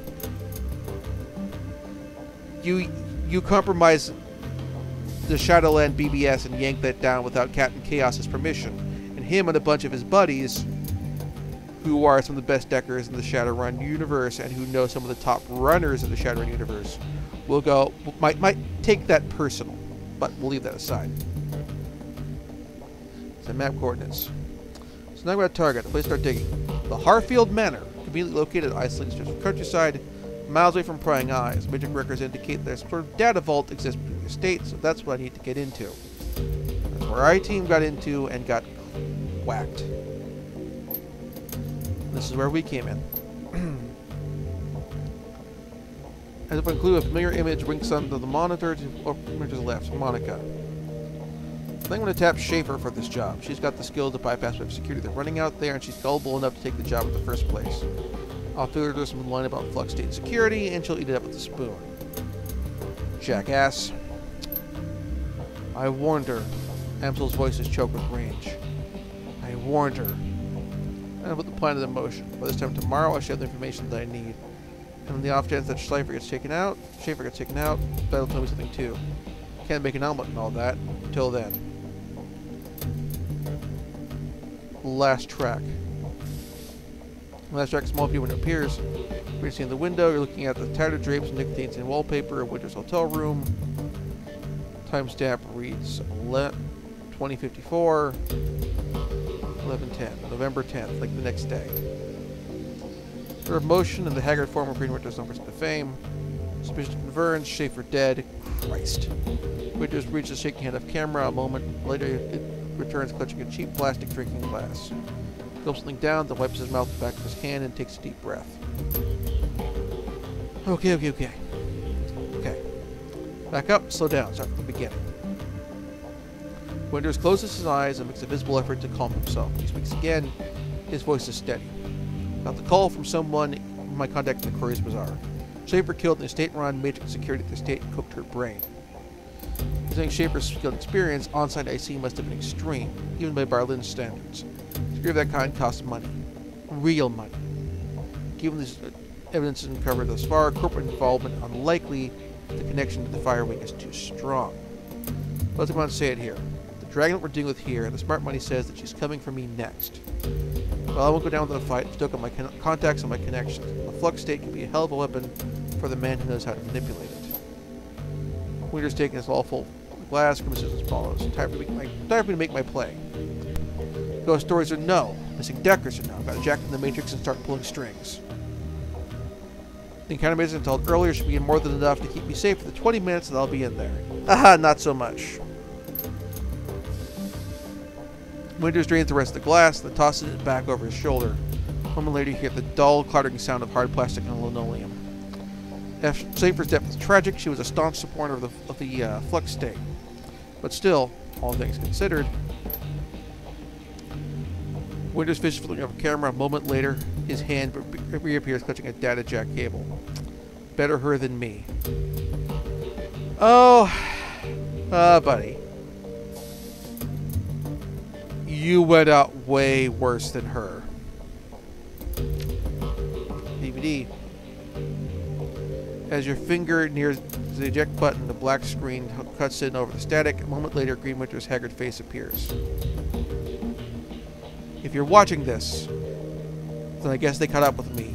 They will be after you too now.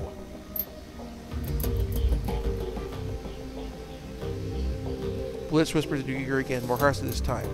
What the hell is this? Why didn't you warn me about this before I came here? Well, we didn't know. We thought we were hitting some super secret Corp Black Ops facility. I mean, this isn't like, you know, Dead Man Switch where, oh hey, magical insects are coming to take over the world. It's like, oh, this is your usual front for some really nasty corporate Black Ops facility that we got stuck into, and we assume it's something mundane like that. Not, you know, great dragon who everyone thought was dead is in fact not dead and playing things from behind the scenes to make their triumphant return and initiate a brand new reign of terror across Germany, if not the world. Didn't know. Exactly. Not exactly. I didn't come here to get hunted by a dragon. I'm not even a part of this. Brah, you are now.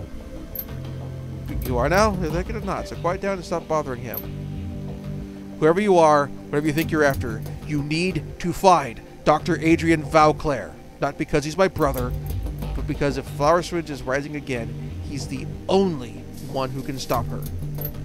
You've seen what happens when people get too close to this. I'm dead, and dozens of other people have died. You'll be next, unless you can find Adrian. Screen cuts back to static, the message is over, the DVD tray slides out of the reader. Well, crap. The room goes quiet as everyone struggles to process what you've just seen in the DVD. Finally, Dietrich breaks the silence. A dragon. Son of a bitch.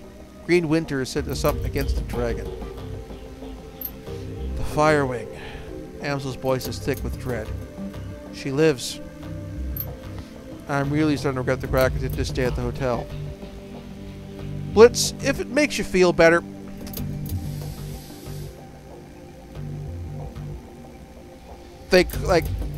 They said to kill team to cook the Decker, like not to like kill, but cook is the term they used, like with flamethrowers and crap. The last Decker who got this close. That hotel is probably going to have a really tragic fire real soon that is going to kill what remaining tenants there are. And also probably are going to kill everyone in the nightclub. Iger knows him. Wait a second. We don't know for certain. Evidence is pretty convincing to me, love. Strategic lays a hand on Iger's shoulder. Evidence seems pretty convincing to me, love. I say we take it a step further. I think that secret facility we stumbled into was her lair. The room falls silent. Iger and Gloria exchange glances. After a moment, Dietrich continues. Thinking about it. The Decker Winters got those coordinates from was posting about Fleursfinch. Winter was killed by the same orcish bastard that attacked us after Monica died. There's a direct link between the dragon, the scarred orc, and the Hartfield Manor. And then Winters was killed by the same thing that killed Monica. Exactly. My gut tells me the dragon is down there at Count Zero. Someplace far beneath the surface. I think we knocked the door in her lair without knowing it. I think that, given what we've seen, the dragon will do whatever it takes to keep us quiet about it. Okay, going on the assumption there is a dragon, and that she will come after us, what do you suppose we do about it?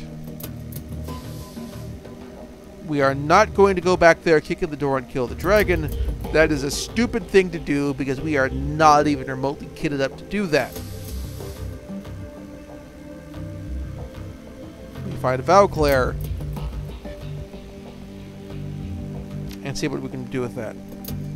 Yes, Councilor is right. Finding Dr. Vauclair should be our priority. If we're going against the dragon, we need to find ourselves a dragon's lair. Winter spent 20 years looking for Vauclair, got him nowhere. How do we suppose that we find him? Help an information broker. I'll go talk to Eltug then. For this? No. While Burkanzi is very capable, a task of this magnitude is beyond him. We need to make contact with the premier information broker in Berlin. Talk to Alice. Blitz coughs at Amsel. Alice, best of luck and I hope that you're rich. Amsel raises an eyebrow. For this, rich enough, if only just. Who is this Alice? Most prominent figure in Roland Shadow community. Ex-Schlockwildenreiter. She provides information retrieval services for the Flux stake. Amsel turns the computer console behind him and rums his fingers over a virtual keyboard. The machine begins to hum. If Winters was right, if Valclair is still alive, she can help us find him. Console picks out a stick of black plastic. Amsel bucks up the computer and hands it to you. Here, your key to speak to Alice. Crit stick? Amsel nods. I can code a crit stick, yes, for 10,000 UVN. Alice will not show her face for less. This made the last of my personal savings. Count 0. Make this meeting count. Where do I go? Take the U-Bahn to the Altstadt Spandau. There you will find the connecting tube that I will refer to as the rabbit hole. Find a method of contacting Alice there. Don't call her that in front of her, though. The word is that she hates it. Please hurry. While you're out, I'll work on acquiring new contracts for the team. Alice is the best there is at what she does, and her services carry a price tag to match. Alright, how are we doing for time here? 2 hours. That's pretty good. That's respectable. And that's a pretty good stopping place. We're at our next mission, which is talk to Al. Go ask Alice. So, here we go.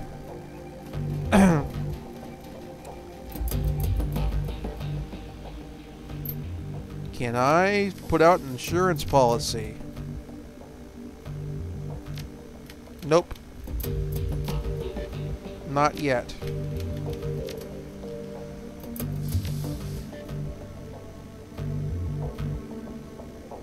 Alright, actually, I'm just curious.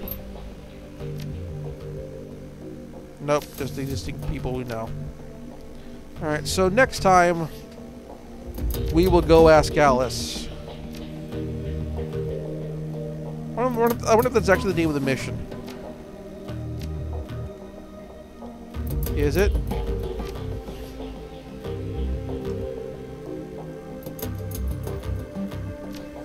Oh. Actually, you can go talk to Amsel one more time, I think. Nope, apparently not. So, that wraps up this session. Thank you very much for watching. If you enjoyed the stream, please like, subscribe, and click that follow button on the notification button on whatever platform you are watching on. Twitch, Smashcast, Mixer, YouTube. And make sure to, and please consider backing my Patreon at patreon.com/count0or. I need to get around to editing my Shadowrun Returns playthrough into a more coherent fashion. I'm planning to do something a little different to that than I did with Super Robot Wars V. Or I'm doing the Super Robot Wars V. And figuring out when I'm going to put that up. And I'll do something similar with this. To get around stuff like, you know, me needing to take a cough break or blow my nose or that sort of thing. And anyway, if you enjoyed what I'm doing here, please consider backing my Patreon. Patreon backers will get access to my edited Let's Plays of Super Robot Wars V, Shadowrun Returns when that goes up, and also all my prose and video reviews and content. I'm doing a kind of I'm planning to do for starting in January. I've got a few other articles written already, doing something of a written Let's Play for Pool of Radiance, the first of the SSI Forgotten Realms Gold Box games. Doing a written one because that's not very stream conductive as like this is. It's much more sedate to a degree, and also like this is kind of flashy. That's not. Like Shadowrun Returns has this has music. You can hear it. There's music. Pool of Radiance, the DOS version, does not. So I would do a pro style Let's Play of that, and that's also going to be more analytical as well, and to delve into breaking a game apart chunk by chunk and kind of giving thoughts about what it does, where, and how it's doing it, and why it's doing the things it does, and kind of talk about how that game is designed, both narratively and mechanically. and like the level like what a level design of a role-playing game does. And so that's going to be interesting. I've got like a couple articles on that written thus far, covering the first like 3 areas. I'll have something for Kudo's Well. I'm like covering basically like through Sokol Keep, and I'll have something for Kudo's Well up later. After I need to write that up soon. So anyway, there's that. If you back my Patreon, you'll get access to that a week before anyone else does on my blog. So until next, we should be back on schedule for our regular Super Robot Wars V runs. For those of you who are driving around tomorrow for American Thanksgiving, please drive safely. And may your bird not be dry. And until next time, catch you later, chummer.